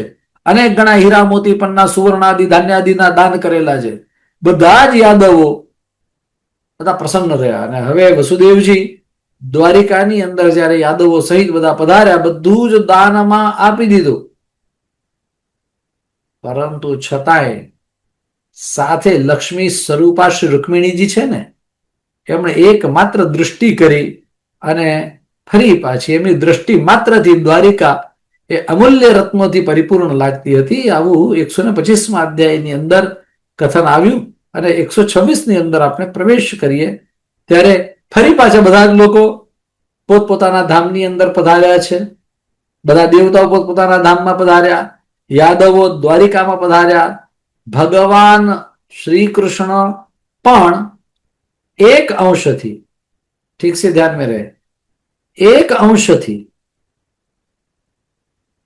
અંશથી રૂકમિણી વગેરે સહિત દ્વારિકામાં પધાર્યા. પરંતુ જે મૂળ સ્વરૂપ છે એ સાક્ષાત કૃષ્ણ સ્વરૂપે તો ભગવાન અહીંયા સિદ્ધાશ્રમમાં જ બિરાજ્યા છે. જ્યાં એમને નંદ બાવા, યશોદાજી, ઉપનંદ કાકા, ગોપાલ કાકા, મોહન કાકા, આ બધા જ વડીલો, મધુમંગલ, મનસુખ, સુબલ, અર્જુન, સ્તોક, આ બધા મિત્રો, આ ઉપરાંત બધા જ ગોપીઓ, આ બધા જ મળ્યા. એની કથા અહીંયા બતાવેલી છે. નંદ બાવા યશોદાજી સાથે એમણે પ્રેમમય વાર્તાલાપ કર્યો છે. સૌને યથોચિત વચન કહ્યા છે. ભગવાન મળ્યા, સૌને આનંદ આનંદ થયો છે. ભગવાન એક સાથે અનેકોને મળ્યા છે. આમાં તો નહીં, પરંતુ સુરદાસજી જે શ્રીમદ ભાગવતજીના સંદર્ભની અંદર દશમ સ્કંદના સંદર્ભમાં અનેકાનેક પદ લખ્યા છે. એમાં એક પદ તો એવું આવે કે રાધા રૂકમિણી ऐसे भेटी जैसे एक बाप की दोनों बिछुरी बेटी. આવા ઘણા બધા. અને પેલી નીલાંબર વાળી એ શ્રી સ્વામિનીજી છે.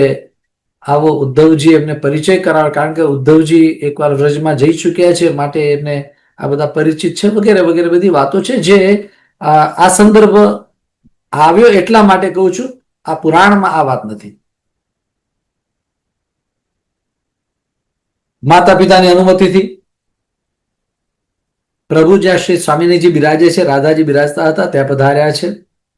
ત્યારે નંદ બાવા હવે ગોકુલ પધાર્યા છે. પ્રભુએ રાધાજીને કેવા જોયા એની વાત કરી છે. દદર્શ રાધામ રુચિરામ, 100 વર્ષના અંતે જોયા છે. પણ એ છે કેવા? મુક્ત હારામ ચ સસ્મિતામ. એક બહુ મહત્વની વાત બતાવી. યથા 12 વર્ષીયામ શશ્વત સુસ્થિર યૌવનામ.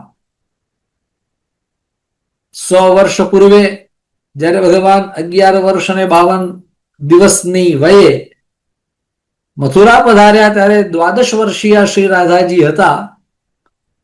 અને ત્યારે જેવા હતા એ યૌવન હજુ એમનું એમ સ્થિર થઈ ગયેલું છે. એમાં સહેજ પણ કંઈ પણ બદલાવ આવ્યો નથી. એટલે કે સુસ્થિર યૌવનામ, શશ્વત સુસ્થિર યૌવનામ યથા 12 વર્ષીય. બસ એવા જ શ્રી રાધાજી. અને રાધાજી ભગવાનને કેવા જોયા? બહુ સુંદર એનું વર્ણન કર્યું છે. ભગવાનનો શિશુ વેશ બતાવ્યો છે. બાલ મુકુંદને જોયા છે. શિશુ કૃષ્ણને જોયા છે. રાધાજીએ આ શિશુવેશ, સુવેશ, સુંદરેશ, પ્રાણવલ્લભ શ્રી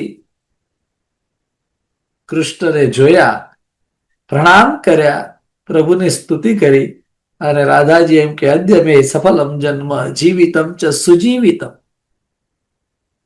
કથાત્મક રીતે એને જોવા જઈએ તો એકબીજાના ભાવો એકબીજાને જ્યારે વર્ષો પછી જુએ તો તરત શબ્દો નીકળતા નથી. बातें हृदय में ही रह जाती है, सिर्फ आंखें बातें करती है. પરંતુ એ કથાત્મક ભાવોમાં આપણે ન જતા જે પુરાણની અંદર બતાવેલો છે એ જ ક્રમને આપણે આગળ લઈને આગળ વધીએ છીએ. તો એમ કહે અદ્ય મે સફલમ જન્મ જીવિતમ ચ સુજીવિતમ. મારો જન્મ સફળ થયો, મારું જીવન ખરેખર જીવન બન્યું. યદ દૃષ્ટવા મુખચંદ્રમ તે સુસ્નિગ્ધમ લોચનમ મનાહ. પછી બહુ સરસ શબ્દ કયો. એમાં આ ખંડેલવાલજી જે લખે છે બ્રહ્મ વૈવર્ત પુરાણનું એમણે સંપાદન કર્યું છે, એમાં એમણે શિવ સ્વરૂપા એમ કહેલું છે. કારણ કે પાર્વતીજી જ રાધાજીના સ્વરૂપમાં છે, એક એવો પણ અર્થ છે. એટલે અહીંયા શિવ સ્વરૂપા એમ કહ્યું અને પછી એમ કહ્યું શવ સ્વરૂપા. બીજો એક પાઠ એમ કહ્યું શવ સ્વરૂપા. મને બહુ મજા આવી ગઈ કે ભાઈ શવ સ્વરૂપા નિશ્ચેષ્ટા અપી અસ્પૃશ્યાચ ત્વયા વિના. પ્રભુ આપ ન હો તો હું શિવ સ્વરૂપા હોવા છતાં હું શવ સ્વરૂપ છું, અસ્પૃશ્ય થઈ જાઉં છું આપના વગર. તો આમ કહ્યું અને પોતે ઉભા થયા અને પ્રભુને પોતાના આસને બેસાડ્યા. પ્રભુએ એમને પોતાની પાસે બેસાડ્યા. પછી તો પેલી સાત સખીઓ બધી વિવિધ સામગ્રીથી પ્રભુની વિવિધ ઉપચારથી પૂજા કરી, એમને બધું અર્પણ કર્યું. એમની માટે શૈયા અને નિકુંજો વગેરે સિદ્ધ કરી. પ્રભુ એની સાથે બિરાજ્યા. એકાંતની અંદર રાધાજી અને શ્રી કૃષ્ણ પ્રભુ એમનો સંવાદ છે. આપણને એમ લાગે કે રાધાજી કેવા પ્રશ્નો પૂછશે, શું પૂછશે આટલા વર્ષો પછી. તો એકાદ પ્રશ્નમાં એમ લાગે કે આપણને જાણે કોઈ સહજ કોઈ સ્ત્રીના પ્રશ્નો હોય ને, લૌકિક સ્ત્રીના, એવા પ્રશ્ન છે. એટલે એક જ પ્રશ્ન, મેં તો ઘણી બધી વાતો તો એમાં છે, પણ એક પ્રશ્ન જે છે એ સહજ સ્ત્રી સહજ પ્રશ્ન હોય એવો પ્રશ્ન છે. એટલે એ આપ સૌની સાથે શેર કરું. એમણે આ પ્રશ્ન કર્યો એકાંતમાં. શું પ્રશ્ન કર્યો છે? બોલે હે પ્રભુ, મને એમ કહો કે આપણે રૂકમિણી આદિ અનેક પત્નીઓ છે, એમાં આપનો પ્રેમ કઈમાં વધારે છે? શું પ્રશ્ન કર્યો છે? તાસુ સર્વાસુ કાંતાસુ કસ્યાહ તે प्रेम चाधिकम कस्यास्ते प्रेम चाधिकम. हमको बताइए ना, આપ કોને વધારે પ્રેમ કરો છો? અને પછી એના કારણો બતાવે છે. બહુ જ સરસ વાતો છે એમાં. મારે નહોતા લખવા, છતાં મેં ઘણા બધા શ્લોકો લખીને નોટ તૈયાર કરી. અને મેં કહ્યું ખાલી એમને પેલા પુસ્તકમાં મારે આવતું નથી કરવું, અને લખીએ. બહુ સુંદર છે. શું કે શાસ્ત્રી પતિનો જે પ્રેમ પામે છે તે પત્ની સૌભાગ્યવતી છે, અને પત્નીનો જે પ્રેમ પામે છે એ પતિ સૌભાગ્યવાન છે. બહુ સરસ વાત લખી છે. શાસ્ત્રી ભાવાનુરક્તાયા ભાર્યામ પાતિ પતિશ્ચ સહ પ્રેમાતિરિક્તમ સ્ત્રી પુંસો સ્ત્રૈલોક્યેષુ સુદુર્લભ. ઘણીવાર પતિનો પ્રેમ પત્નીમાં અનેક ગણો હોય, પત્નીનો પતિમાં ના હોય. ઘણી વાર એવું હોય પત્નીનો પતિમાં ઘણો બધો હોય અને પતિનો પત્નીમાં ના હોય, એવું પણ બને. જ્યારે પરસ્પર પ્રેમાનુભાવ હોય એ બહુ જ દુર્લભ છે. બોલે આવું કેમ પૂછવાનું કારણ? રાધાજી એવું બધું એવી બધી રાહ ના જોઈ. શું કારણ છે? સીધા કારણો કહેવા લાગ્યા છે. એને કહ્યું રસિકા સ્ત્રી જાનાતી, રસિકા સ્ત્રી વિજાનાતી સતી ગુણવતી પતિમ. એ ગુણવતી હોય એ પોતાના પતિને સમજી શકે. કેવા પતિને? ગુણજ્ઞમ, રસિકમ, શૂરમ અને સુશીલમ. ક્યાં સમજી શકે છે? તો બોલે સુરતની અંદર. સુરતમાં એટલે સિટીનું નામ સુરત નહીં, જ્યાં સુરત કાર્ય છે ત્યાં. બાકી બધા ના સમજી શકે. એટલે થોડાક એના ઉદાહરણો આપ્યા કે ભાઈ આ કમળની સુવાસને કોણ સમજી શકે? કમળને કોણ સમજી શકે? તો બોલે ભમરો સમજી શકે, દેડકો નહીં. દેડકો જે તરત એની ઉપર કૂદકો મારીને બેસે, થોડી વાર આમાં આમાં ઝૂલે, એને મજા આવી જાય થોડી વાર ઝૂલવાની, તરત એ તો કૂદકો મારી પેલી બાજુ, આમાં શું ઝૂલવું તું, એના કરતા હું ગમે ત્યાં ઝૂલી લઈશ. પણ દેડકાને આ સુગંધની કોઈ કિંમત થોડી છે. એટલે દુરાત ધાવતી પદ્માર્થમ મધુલોભાન મધુવ્રત ભેકસ્તન નહીં જાનાતી તન મૂર્ધની પાદમુત્સૃજેત યંત્રી જાનાતી સંગીત રસમ યંત્રમ નૈવ ચ. જે સંગીતજ્ઞ હોય, વીણા વાદન તત્પર હોય, એ વીણાનું સંગીત સમજી શકે. વીણાની અંદર રહેલું તુંબડું છે એ અથવા તો એના વાયર છે, એને સંગીત શું છે થોડી ખબર પડે. અરે દૂધનો આસ્વાદન કરવા વાળો હોય એ જ દૂધના સ્વાદને જાણી શકે. એની અંદર ફરવા વાળો ચમચો હોય કે એની તપેલી હોય, એને દૂધનો સ્વાદ થોડી ખબર પડે. ન દરવી ન છે ભાજનમ પરિપક્વ ફલાસ્વાદમ જાનંતી ભોગીના સુખમ. પરિપક્વ ફળનો આસ્વાદન શું છે? તો જે એને ચાખે. મેલોડી ખાઓ, ખુદ જાન જાઓ. જે ચાખે એને ખબર હોય. ટોપલાની અંદર ફળ પડ્યા હોય કે એની આજુબાજુમાં બીજા બધા ફળ પડ્યા હોય તો એકબીજાના સ્વાદને એ બધા એકબીજાને ઓળખી નથી શકતા. એ જ રીતે સુશીતલ જલાસ્વાદમ ન વિજાનંતી, વિજાનંતી તૃષાલવઃ. જે તરસ્યો હોય એને ખબર પડે કે શીતલ, સુંદર, ઉત્તમ જલ એનું આસ્વાદન શું હોય. કુવા આખા ભરેલા હોય કે વાવ ભરેલી હોય તો કુવા કે વાવને આ જળની કિંમત ના હોય અથવા તો એનું સ્વાદ શું છે ખબર ના હોય.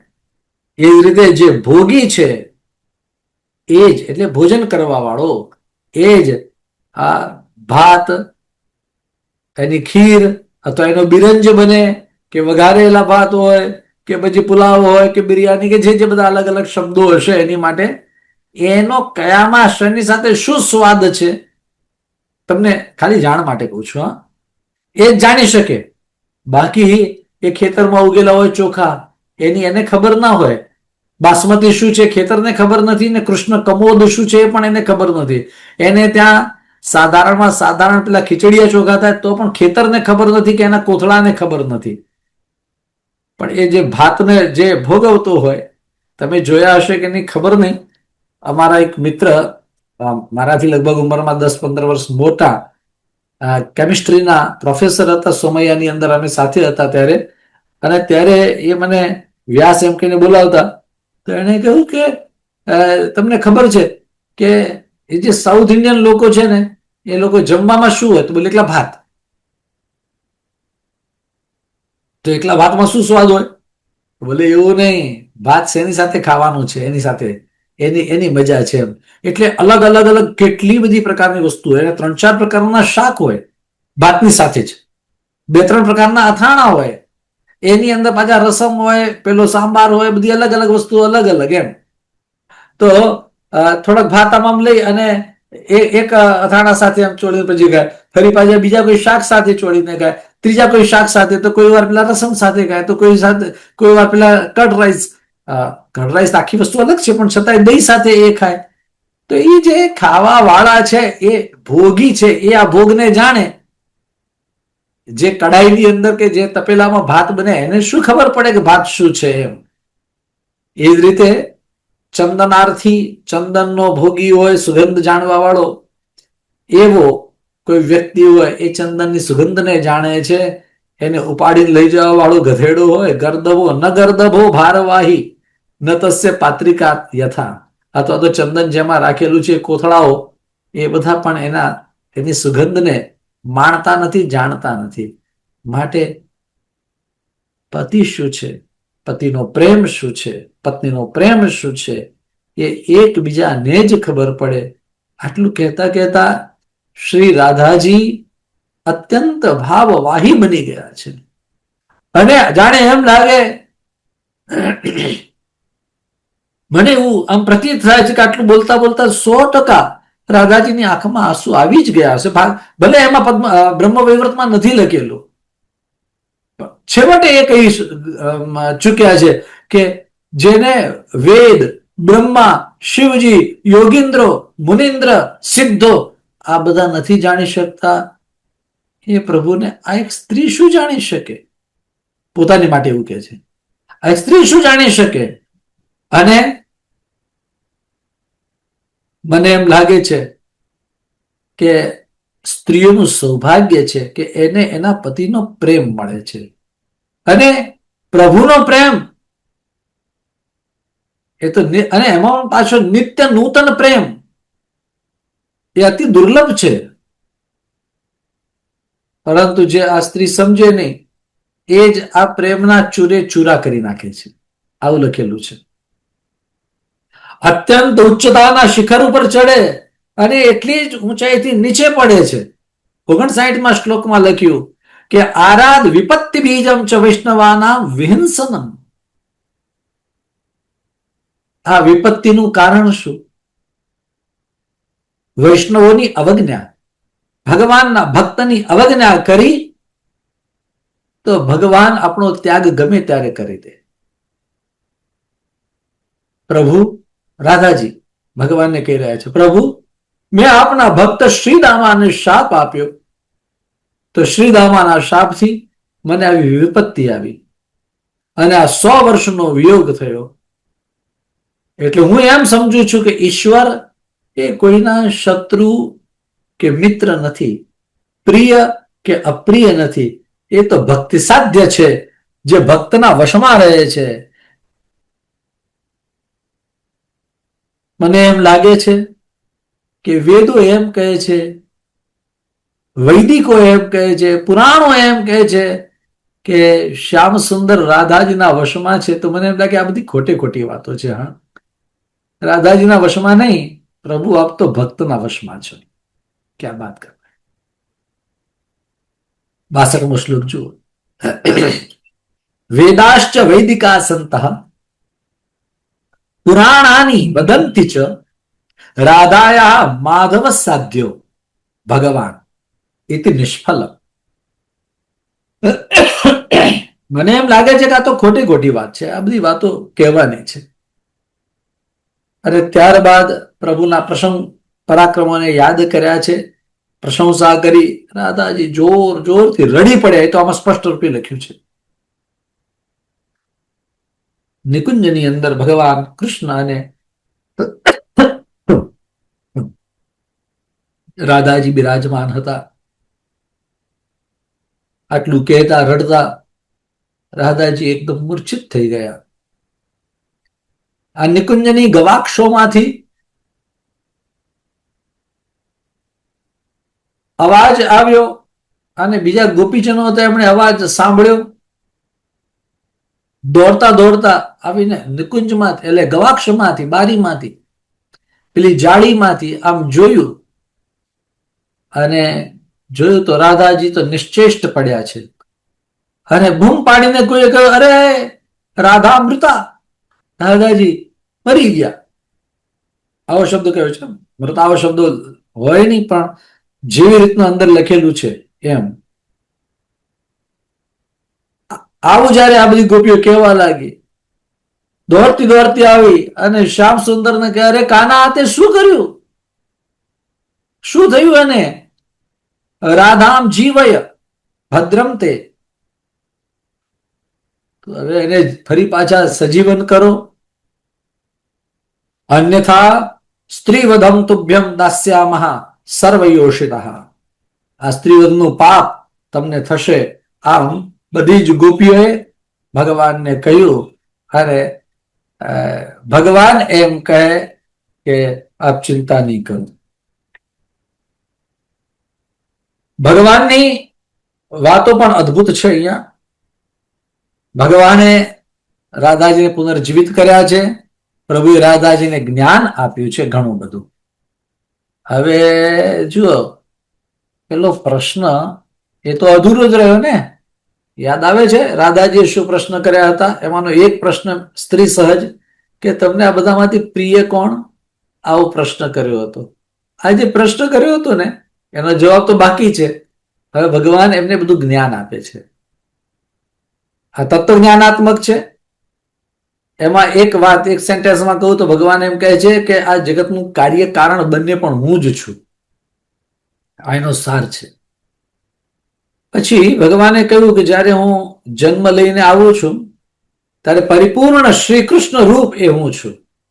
આ ગોકુલની અંદર અને ગોલોકમાં કે વૃંદાવનની અંદર દ્વિભુજ રાધાપતિ શિશુ રૂપે એ હું જ છું. વૈકુંઠની અંદર ચતુર્ભુજ લક્ષ્મી સરસ્વતીનો પ્રિયતમ શાંત રૂપ એ હું છું. પૃથ્વી ઉપર શ્વેતદ્વીપપતિ અને ક્ષીર સાગરની અંદર નિવાસ કરનાર સિંધુ કન્યા લક્ષ્મીજીનો પતિ પણ હું જ છું. અને હું જ નર નારાયણ માના નારાયણ ઋષિ છું. ધર્મના વક્તા અને પ્રવર્તક એ પણ હું જ છું. વ્યક્તિ ભેદથી હું અનેક રૂપ ધારણ કરું છું. હવે મહત્વની વાત આવે છે. પેલા રાધાજીના પ્રશ્નનો ઉત્તર આમાં સમાયેલો છે. શું કહે છે? હું જ ચતુર્ભુજ ધારી સદૈવ રૂકમિણીપતિ. જ્યારે 4 હાથ વાળું હોઉં છું ત્યારે હું રૂકમિણીપતિ થઉં છું. આ રૂકમિણીજી એ જ મહાલક્ષ્મી છે. અને ક્ષીરશાહી હું એ સત્યભામાનો પતિ હોઉં છું. રાધિકે તમે જ ગોલોકમાં ગોકુલમાં રાધા છો અને વૈકુંઠમાં લક્ષ્મી સરસ્વતી ક્ષીરસાગરના પુત્રી એટલે મર્ત્ય લક્ષ્મી, મિથિલાની અંદર જનકપુત્રી સીતા, પાંડવ પત્ની દ્રૌપદી, કલા રૂપથી તમે જ છો.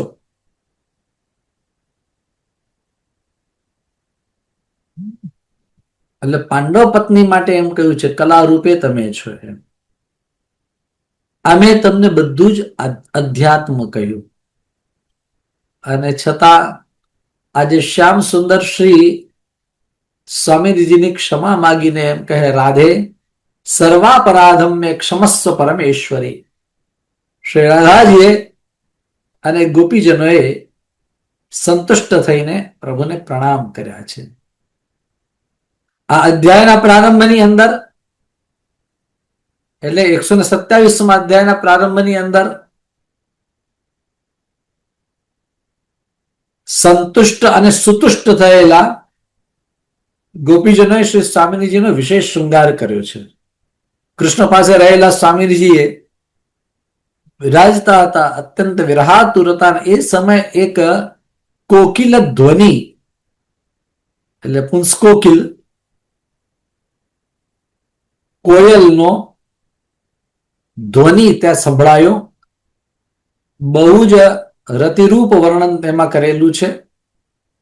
અને ત્યારે રાધાજી એકદમ ગભરાઈ ગયા અને પ્રભુને આલિંગન કરી પ્રભુની પાસે પહોંચી ગયા અને આલિંગન કર્યું.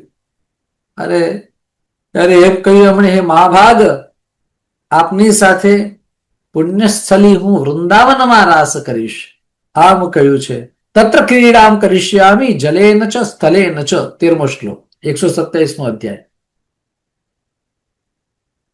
આખી રાત વાર્તાલાપ કર્યા છે. વાર્તાલાપથી આખી રાત્રિ વ્યતીત થઈ છે. પ્રાતઃકાળની અંદર રથારૂઢ થઈ પ્રભુ અનેક શત ગોપીઓથી યુક્ત સ્વામીજી સાથે વૃંદાવનમાં પધાર્યા છે. આ રથનું પણ 5 શ્લોકોની અંદર વર્ણન કર્યું છે. પ્રિયજનો, આ રથ 1 યોજનના વિસ્તાર વાળો હતો. એની બહુ વધારે વાત કરવી નથી, પણ પ્રભુએ ત્યારબાદ વૃંદાવનમાં પધારી સ્વામીજીને વૃંદાવનના દર્શન કરાવ્યા. ત્યાં રાસ થયો. ત્યારબાદ પ્રભુ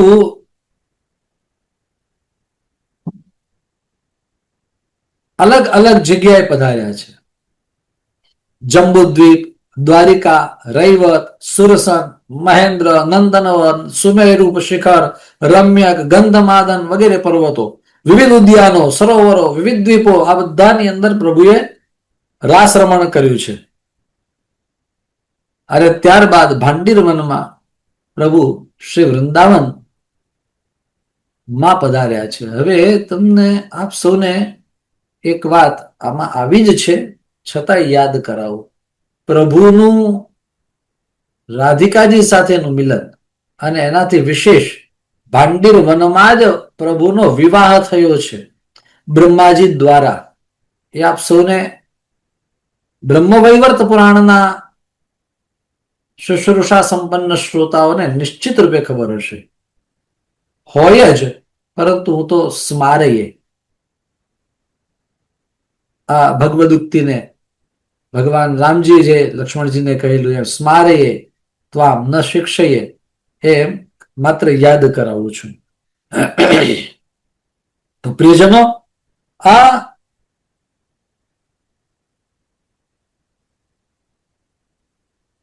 એક મિનિટ,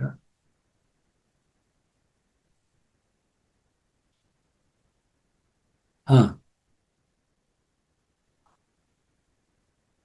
તો અહીંયા ભાંડીર વનમાં ફરી પાછા પધાર્યા છે. અને ભાંડીર વનની અંદર ભગવાન શ્રી કૃષ્ણનું આગમન સાંભળ્યું એટલે યશોદાજી, નંદ બાવા, અનેક ગોપીજન વગેરે બધા પ્રસન્ન થયા. દરેકની આંખો આંસુથી છલકાઈ. ગોકુલવાસીઓએ ગજરાજ, નટ નર્તકી, વાદકો, પતિ પુત્રવતી, વિપ્ર પત્નીઓ એને આગળ કરીને ભગવાનના સ્વાગત કર્યા. એ સમયે પ્રભુ શ્રી સ્વામિનીજી સાથે પોતાનું શિશુ સ્વરૂપ ધારણ કરીને પધાર્યા છે. ભગવાન બાલ સ્વરૂપે ત્યાં પધાર્યા. અને અહીંયા એમ બતાવ્યું છે, માતુ ક્રોડમ આરુરોહ પ્રહસ્ય મધુસૂદન. ભગવાન માના ખોળામાં બિરાજ્યા. નંદો યશોદયા સાર્ધમ ચુચુંબ મુખ પંકજમ. ભગવાને આટલું નાનું સ્વરૂપ ધારણ કર્યું અને માતા પિતાએ પણ એમને ચુંબન અને આશ્લેષ કર્યો.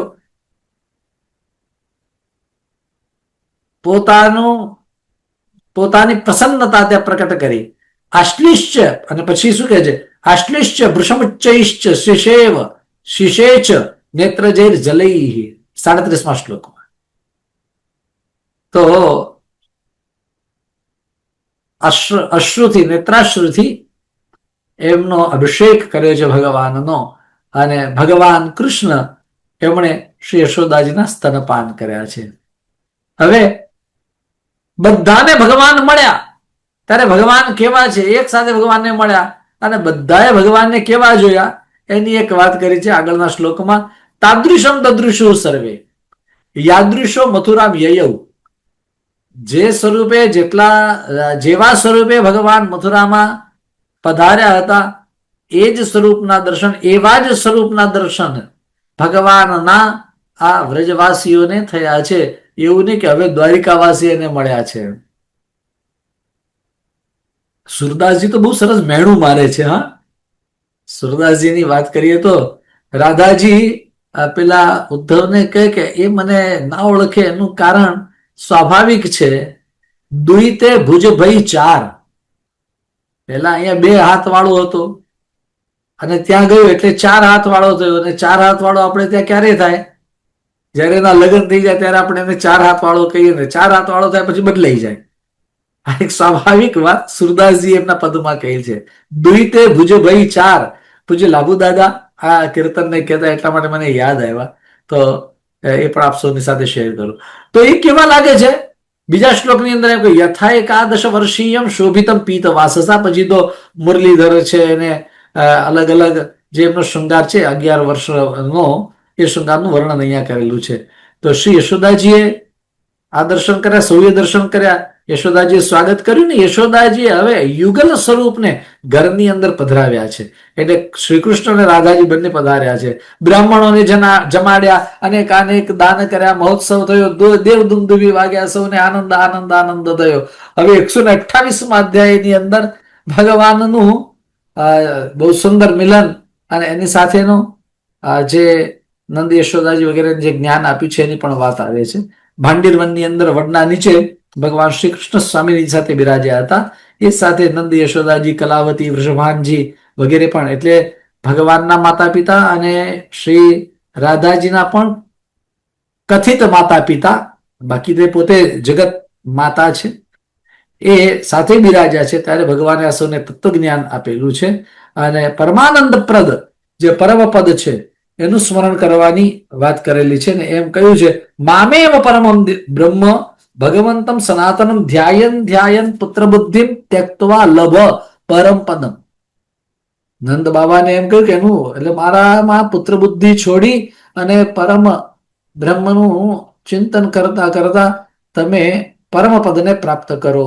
હે નંદ બાબા, તમે ગોલોકમ ગચ્છ શીઘ્રમ ત્વમ સાર્ધમ ગોકુલવાસી ભી, ગોકુલવાસીઓની સાથે તમે શીઘ્રતાથી ગોલોકની અંદર પ્રયાણ કરો. કારણ કળિયુગ નજીક આવી રહ્યું છે. કળિયુગની અંદર અનેક દોષો છે, એનું ઘણું બધું વર્ણન પણ કરેલું છે. જરા આપણને બોલતા પણ સંકોચ થાય. બ્રાહ્મણો માટે પણ એવી એક વાત તો લખેલી છે કે વિપ્રે સંધ્યાધિકમ નાસ્તિ ચિહ્નમ યજ્ઞોપવીતકમ. ઘણા વર્ષ પહેલા અમે કોઈ જગ્યાએ હતા અને ત્યારે મને કોઈ એમ કહેલું કે હમ ભી બ્રાહ્મણ હે. બોલો અચ્છા અચ્છા બ્રાહ્મણ, અરે નહીં આપ નહીં માનતે, દેખો એ જનેऊ, આમ કઈ જને મને બતાવી. એટલે ચિહ્નમ યજ્ઞોપવીતકમ, ચિહ્ન છે ને એ ખાલી એને ખાલી યજ્ઞોપવીત એટલા માટે બ્રાહ્મણ. હવે મારે એની સાથે ક્યાં માથાકૂટ કરવાની હતી, પૂછવાનું હતું ભાઈ યજ્ઞોપવીત નો અધિકાર તો ત્રણેય વર્ણોને છે. પણ અહીંયા એક વાત કરી, વિપ્રે સંધ્યાધિકમ નાસ્તિ ચિહ્નમ યજ્ઞોપવીતકમ. આ બધી વાતો કરી પછી તો જાર પત્નીઓના પણ દોષ વગેરે બધા બતાવેલા. જાર પત્નીઓના જે પણ લક્ષણ છે બધા બતાવેલા છે અને અનેક ઘણી વાતો કરી છે કે કેવું જારત્વ આ સ્ત્રીઓની અંદર આવશે. તો આ સ્ત્રીઓ એ પોતાના પતિને છોડીને જારને એટલે અન્ય પતિને, અન્ય પુરુષને કામ દ્રષ્ટિથી જોશે. જારમ પશ્યતિ કામેન, અને પોતાના પતિને તો બોલે વિષદૃષ્ટ્યા પતિમ સદા, વિષદૃષ્ટ્યા પતિમ સદા, અને સતતમ ગૌરવમ તાસામ સ્નેહમ ચ જાર બંધવે. પાછું એનું જ ગૌરવ ગાગા કરે, એના જ ગુણગાન, એમ આ બધી ઘણી બધી વાતો છે. અને ત્યારબાદ એ બધાનો વિસ્તાર નહીં કરીએ, કારણ કે એ જારના જે લક્ષણો અને બહુ જ ખરાબ કે એને એની અંદર કેવી રતી હશે અન્ય પુરુષોની અંદર, એ બધી વાતો પણ કરેલી છે. પણ આ બધા દોષોમાં ક્યાં જઈએ.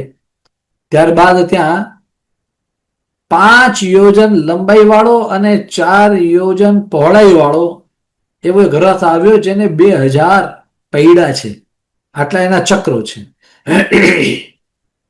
ભગવદ આજ્ઞાથી બધા જ લોકો એની અંદર બિરાજ્યા અને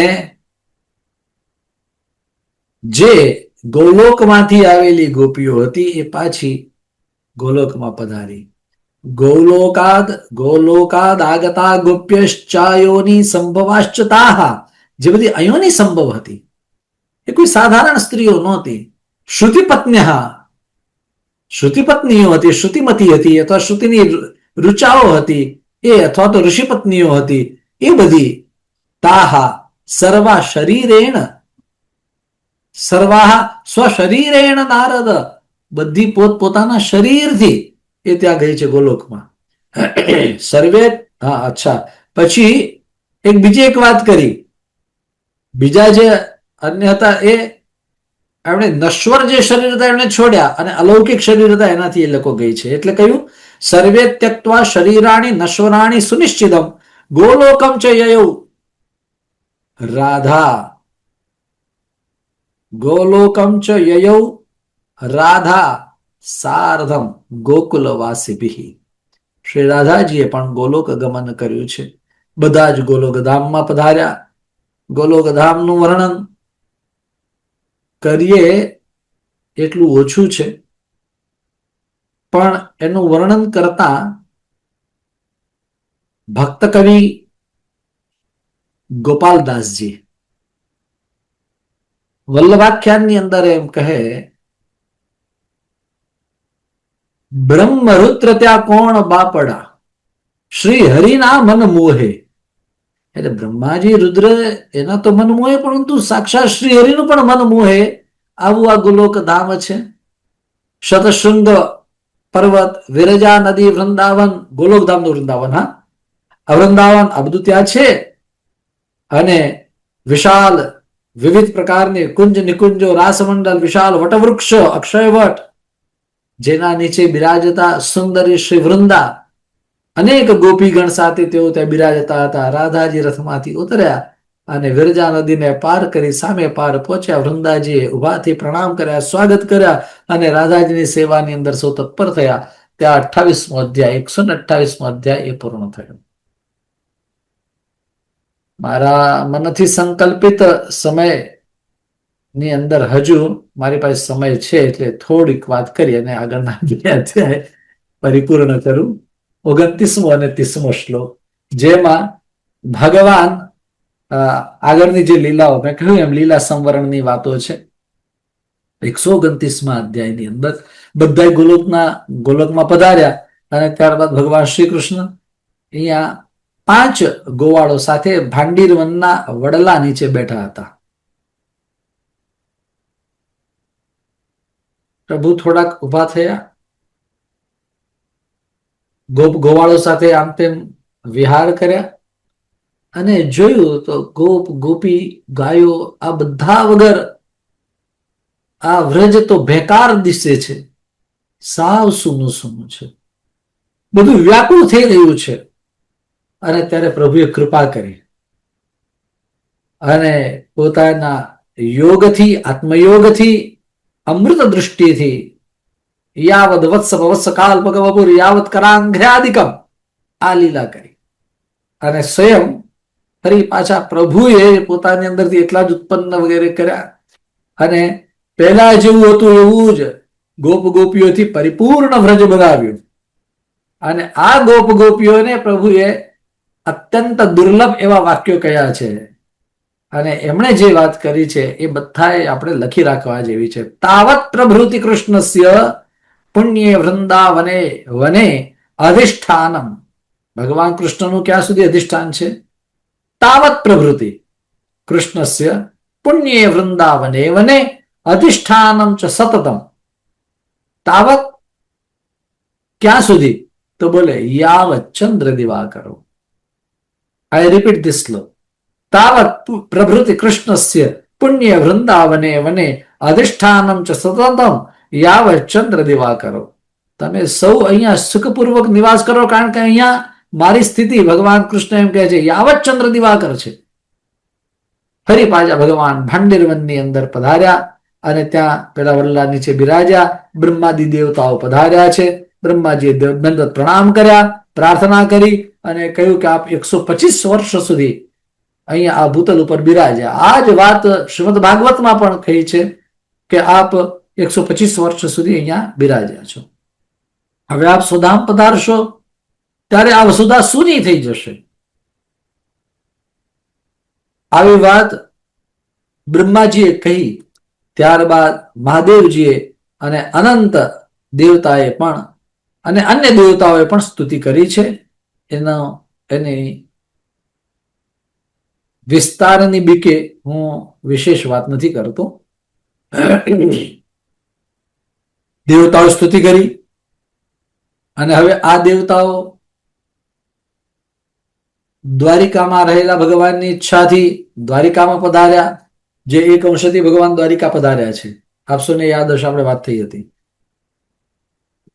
આ દ્વારિકાની અંદર પણ નારાયણ ભગવાન કહે છે કે હે નારદ, એ સમયે દ્વારિકા પણ વિપ્રશાપથી શ્રી રહિત બની છે, ગતશ્રી દ્વારિકા થઈ છે.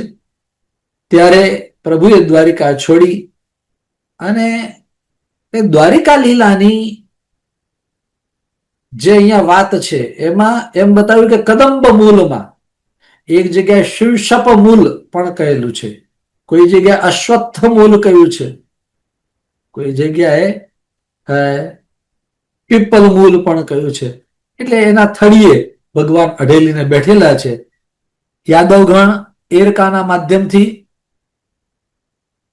એરકાને માધ્યમ બનાવી અને પ્રભુના ધામમાં પધાર્યા. સ્ત્રીઓ સતી થઈ. અર્જુન પાસેથી સમાચાર સાંભળી યુધિષ્ઠિર વગેરે સ્વર્ગારોહણ કર્યું. કદંબાશ્રિત કૃષ્ણ વ્યાધના અસ્ત્રથી વિદ્ધ ચરણ જ્યારે શોભી રહ્યા હતા ત્યારે પ્રભુએ પેલા વ્યાધને આશ્વસ્ત કર્યો, એને પોતાનું પદ આપ્યું. ત્યારબાદ જે દેવ અહીંયા પધાર્યા હતા તેની અંદર પાછા વિલીન થયા એની વાત કરી. શ્રી બલરામજીનું તેજ શેષમાં વિલીન થયું, પ્રદ્યુમ્નનું કામદેવમાં, અનિરુદ્ધનું બ્રહ્માજીમાં, રૂકમિણીજીનું મહાલક્ષ્મી સ્વરૂપા એ સ્વયં હતા એટલે સ્વયં પોતે વૈકુંઠની અંદર ચાલ્યા ગયા.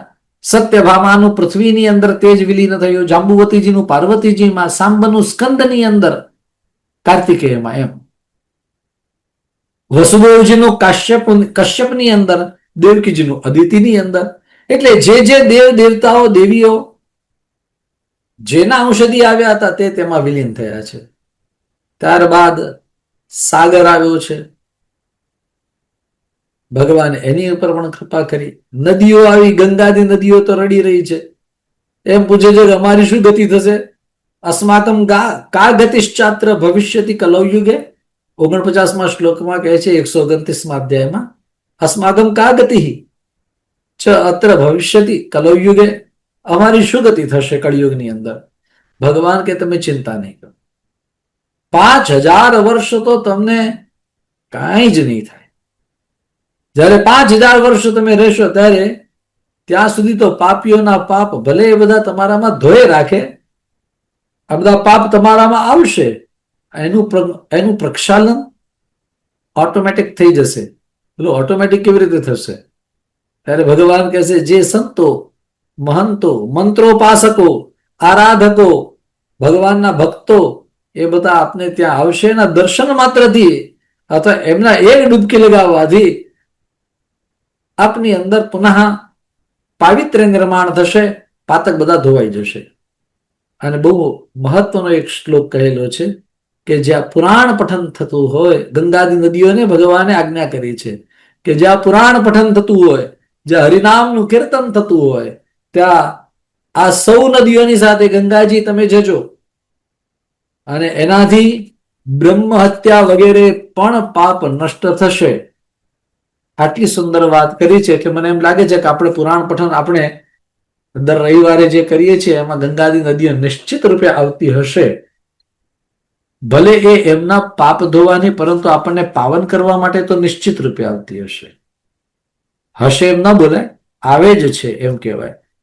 આ આશ્વાસન ગંગાદી નદીઓને પ્રભુએ આપ્યા. એ જ સમયે પ્રભુના અંગમાંથી એક ચતુર્ભુજ રૂપ પુરુષ પ્રભુનું પ્રકટ થયું, જે શ્રીવત્સ લાંછન છે, પીળા પિતાંબર વગેરે ધારણ કરેલા છે, અને એ જ સ્વરૂપ ક્ષીર સાગરની અંદર વિલીન થયું. હવે ભગવાન માત્ર ને માત્ર એક ગોપ બાલ સ્વરૂપે અહીંયા પ્રભુ બિરાજી રહ્યા છે. ક્યાં? ભાંડીરવનમાં. પેલું તો કાર્યક્રમ પૂરો થઈ ગયો દ્વારકાનો, હવે ભાંડીરવનની વાત કરીએ. પરબ્રહ્મ સ્વરૂપે છે.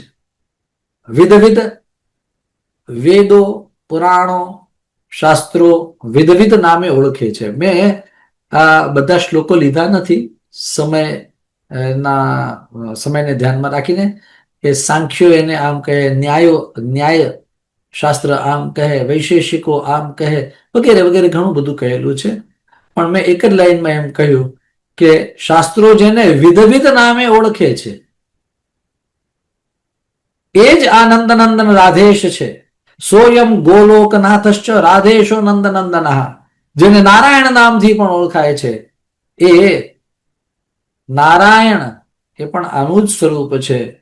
સકૃત નારાયણે ત્યુક્ત્વા પુમાન કલ્પ શતત્રયમ ગંગાદી સર્વતીર્થેષુ સ્નાતો ભવતી નારદ. નારાયણ ઋષિ નારદજીને કહે છે કે 300 કલ્પ સુધી જે ગંગા વગેરે તીર્થોની અંદર સ્નાન કરવાથી ફળ મળે, એ જ ફળ માત્ર એક વાર ભગવાન નારાયણનું નામ લેવાથી મળે છે. આ ભગવાન વૈકુંઠની અંદર પધાર્યા. હવે દ્વિભુજ પ્રભુએ અહીંયા વંશી નાદ કર્યો અને ત્યારે આવેલા બધા જ દેવતાઓ ત્યાં બધાએ મોહિત થયા, સિવાય કે પાર્વતીજી. એ મોહિત નહીં થયા, બધા મૂર્છિત થઈ ગયા, કોઈને કઈ ભાન નહીં રહ્યું, ધ્યાન નહીં રહ્યું. પાર્વતીજીને કઈ નહીં થયું. અને ત્યારે પાર્વતીજી એમ કહ્યું, હું એક રાધિકા રૂપા, એકાહમ રાધિકા રૂપા ગોલોકે રાસમંડલે રાસશૂન્યમ ચ ગોલોકમ પરિપૂર્ણમ કુરુ પ્રભો. પ્રભુ, હું રાધિકા સ્વરૂપ ગોલોકની અંદર આપની પ્રતીક્ષા કરું છું. આપ ગોલોકની અંદર પધારો. આપની જ આજ્ઞાથી હું મહાલક્ષ્મી, સરસ્વતી, માનસી પુત્રી લક્ષ્મી, એટલે માનસી લક્ષ્મી, સાવિત્રી, દુર્ગા, દક્ષ કન્યા, સતી પણ હું જ બની, અને હું જ પાછી પિતાના યજ્ઞમાં બળીને ખાગ દઈને પાછી હું પાર્વતી બની. હું જ વૈષ્ણવી, નારાયણી વગેરે હું જ છું. અને કૃષ્ણ પ્રાણાધિકાહમ ચ પ્રાણાધિષ્ઠાતૃ દેવતા મા વિષ્ણુશ્ચ વાસોશ્ચ જનની રાધિકા સ્વયં. હું જ આ રાધિકા સ્વરૂપે વિરહાતુર છું. ગોલોકની અંદર આપ પધારો. જ્યાં મારી રાસેચ્છા છે, રાસેચ્છા છે એ આપ પરિપૂર્ણ કરો. પાર્વતીજીના વચન સાંભળ્યા પ્રભુએ, અને રત્નમય રથ પર પ્રભુ આરૂઢ થયા છે. એક વાર એમ કહી દીધું છે કે હું યાવત ચંદ્ર દિવાકરો આ વૃંદાવનની અંદર રહું છું. એ જ વાતને ફરી પાછી હું રિપીટ કરવા માંગુ કે પ્રભુ ગોલોકની અંદર પધાર્યા, પરંતુ પ્રભુ વૃંદાવનમ પરિત્યજ્ય પદમેકમ ન ગચ્છતિ. એટલે પ્રભુ નિત્ય અહીંયા નિવાસ કરે છે. આ પ્રભુ ગોલોકધામની અંદર પધાર્યા જ્યારે રત્નમય રથ ઉપર આરૂઢ થઈને, ત્યારે પાર્વતીજીએ, હવે પ્રભુ તો પધારી ગયા, પછી પાર્વતીજીએ અહીંયા રહેલા જે બધા દેવતાઓ અચેતન થઈ ગયા હતા, મૂર્છિત થયા હતા, એ બધાને ફરી પાછા ચેતનવંતા કર્યા. અને અહીંયા ગોલોકધામની અંદર ખૂબ મોટો ઉત્સવ થયો છે. વિરજા પાર કરી પ્રભુ શ્રી રાધાજીની પાસે પધાર્યા. શતશૃંગ પર્વત ઉપર પધાર્યા. અક્ષયવટ, વૃંદાવન, રાસમંડલ, તુલસીવન, માલતીવન, અનેક વન બધા લખેલા છે. એની અંદર વિહાર કર્યો છે પ્રભુએ શ્રી રાધાજી સાથે. અને ત્યારબાદ રાધિકા ભવનની અંદર રત્ન સિંહાસન ઉપર પ્રભુ બિરાજ્યા છે, જ્યાં પ્રભુનો નિત્ય રાસ એ થઈ રહ્યો છે. પ્રિયજનો, આ પ્રભુની લીલા એ તો અપાર છે. મારે તો મને બહુ સુંદર એક શ્લોક યાદ આવે છે. આમ તો રાધાષ્ટકના ઘણા શ્લોકો દાદાજી બોલતા હતા, પરંતુ જો આ શ્લોક ના બોલું તો છેવટે દાદાજીને યાદ કર્યા વગર અધૂરું રહી જાય. હજુ મારે નારદજીને પરણાવવાના છે, એ 5 મિનિટમાં પરણાવી દઈશું, કઈ બહુ મોટી વાત નથી. એ એક જ અધ્યાયની કથા બાકી છે, 5 મિનિટ મારી પાસે છે, પણ એક શ્લોક ના બોલું તો મને દાદાજીને હું મિસ કર્યું એવું લાગે છે. એટલા માટે એક શ્લોક, અને દાદાજી ના સ્વરમાં. વિદિત્વા ગોપીશમ શ્રમ વિહિત નિદ્રમ હૃદિભિયા રણત્કારૈર્ભૂયાન ન ખલુ ગત નિદ્ર પરમિતિ દ્વિતીયેન સ્તબ્ધા ચલન ચપલમ કંકણચયમ વિતન્વંતિમ મંદમ વિતન્વંતિમ મંદમ વિતન્વંતિમ મંદમ મંદમ મંદમ. દાદાજી આમાં પાછા નામ કર્યું.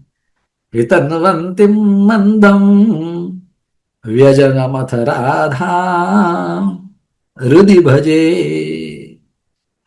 શ્રી સ્વામિનીજી સાથે પ્રભુ નિત્ય બિરાજે છે, એમને આપણે વંદન કરીએ.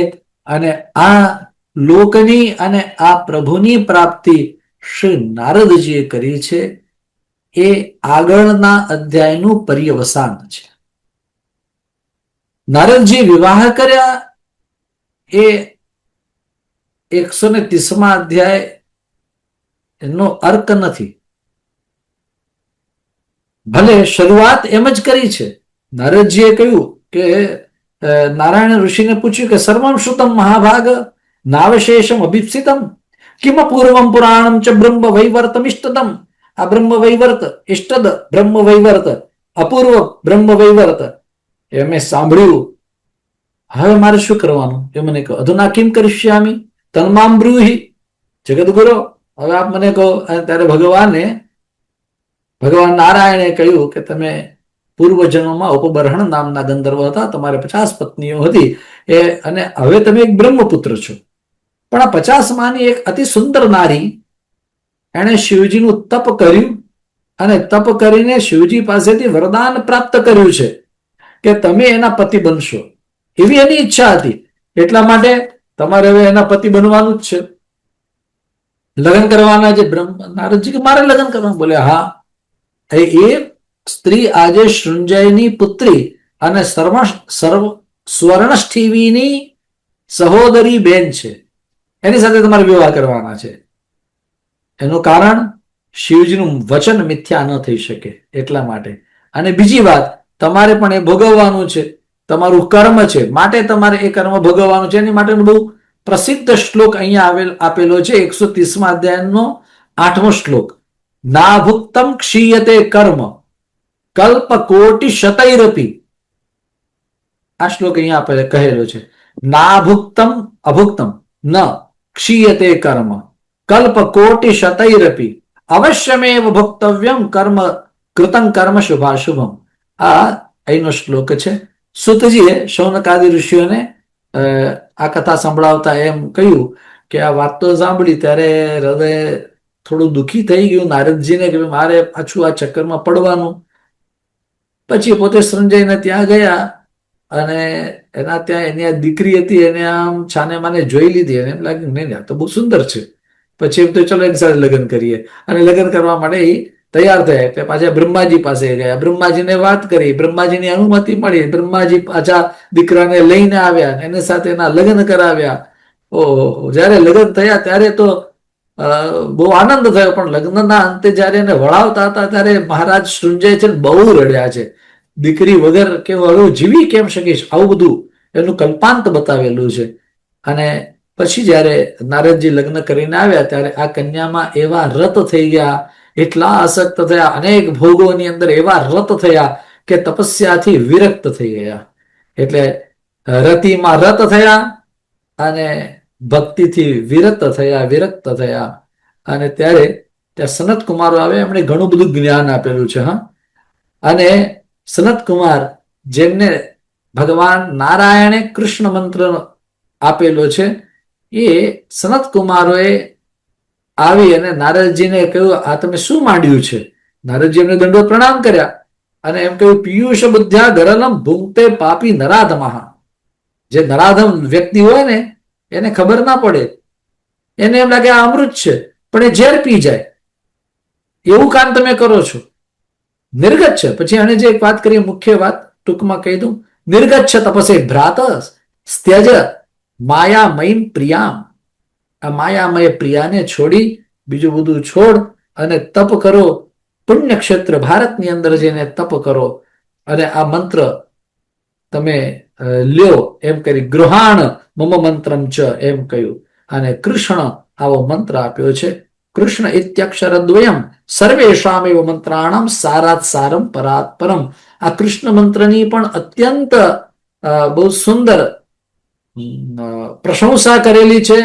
અને આના જેવો કોઈ જગતની અંદર મંત્ર નથી. એટલે કૃષ્ણ કૃષ્ણ કૃષ્ણ કૃષ્ણ આ સતત ઉચ્ચારણ કરતું રહેવું, એવી વાત પણ એમાં કરવામાં આવેલી છે. ઘણા બધા શ્લોકોમાં એની વાત કરેલી છે.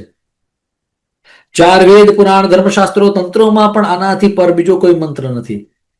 મને આ મંત્ર પુષ્કરમાં ભગવાન નારાયણે આપ્યો હતો, જે હું સતત જપું છું, એમ સનત કુમારો કહે છે. સનત કુમારોએ મંત્ર આપી અને સનત કુમારો તો ગોલોકધામમાં ભગવાનના દર્શન માટે પધાર્યા. અને અહીંયા કૃતમાલા નદીના કિનારે નારદ ઋષિએ તપ આદર્યું છે. તપથી પ્રસન્ન થયેલા શિવજી એમની પાસે આવ્યા અને એમણે એને પ્રોત્સાહિત કર્યા અને કહ્યું કે મેં આ મંત્ર મારા પુત્ર ગણેશ અને કાર્તિકેયને પણ આપ્યો છે. આ મંત્ર ભગવાન શ્રી કૃષ્ણએ રાસમંડલની અંદર મને આપ્યો, બ્રહ્માજીને આપ્યો અને ધર્મદેવને પણ આપ્યો. અને આ ધર્મદેવ પાસેથી નારાયણને પ્રાપ્ત થયો અને નારાયણ પાસેથી નારદજી સનત કુમારોને પ્રાપ્ત થયો. જે તમને આ મંત્ર પ્રાપ્ત થયો છે એનું તમે અખંડ ભજન કરો, આમ કહ્યું. અને શિવજી પોતે પોતાના સ્વધામની અંદર, કૈલાસ ધામની અંદર પધાર્યા. આજે શિવજી જેમ નારદજી ઉપર કૃપા કરવા માટે કૈલાસ ધામની અંદર પધાર્યા, એમ આજે શિવજી પૃથ્વી ધામ ઉપર પણ પધાર્યા છે શિવરાત્રીના દિવસે, અને મને પણ એમાં આ મોકો મળ્યો. પરિણામ શું છે એની વાત કરીએ તો નારદજીએ આ શિવજીની આજ્ઞાને માથે ચઢાવી અને પાછું તપ આવ્યું અને અંતે શ્રી હરિપદ પદ્મમાં વિલીન થયા.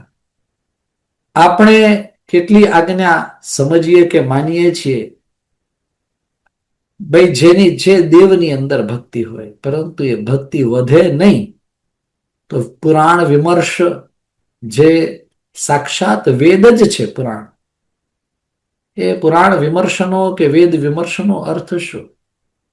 જ્ઞાન જો ભગવાન થી આપણને નજીક ન લાવે તો એ જ્ઞાન પણ અધૂરું છે, અથવા તો કદાચ એ અજ્ઞાન જ છે. અજ્ઞાનમ યદતોન્યથા.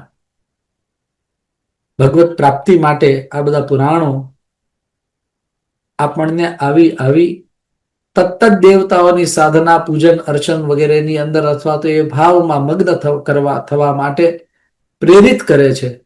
એ પુરાણ પ્રજ્ઞા પ્રતિષ્ઠાન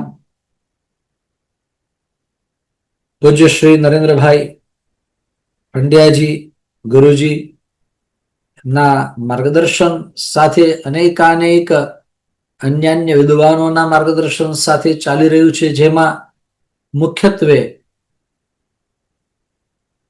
અભિન્ન હૃદય પરસ્પરના એવા શ્રી રાજેશભાઈ અને શ્રી પંકજભાઈ બંનેનું સંચાલન કરી રહ્યા છે. ત્યારે આવા મોટા દિવસે મને આટલો મોટો અવસર મળ્યો એ માટે એ કાર્તજ્ઞ ભાવ અહીંયા હું વ્યક્ત કરું છું. પુનઃ અહીંયા સ્થિત સમસ્ત વિદ્વાનો અને ત્યારબાદ આને સાંભળવા વાળા જે શ્રોતાઓ છે એ સર્વ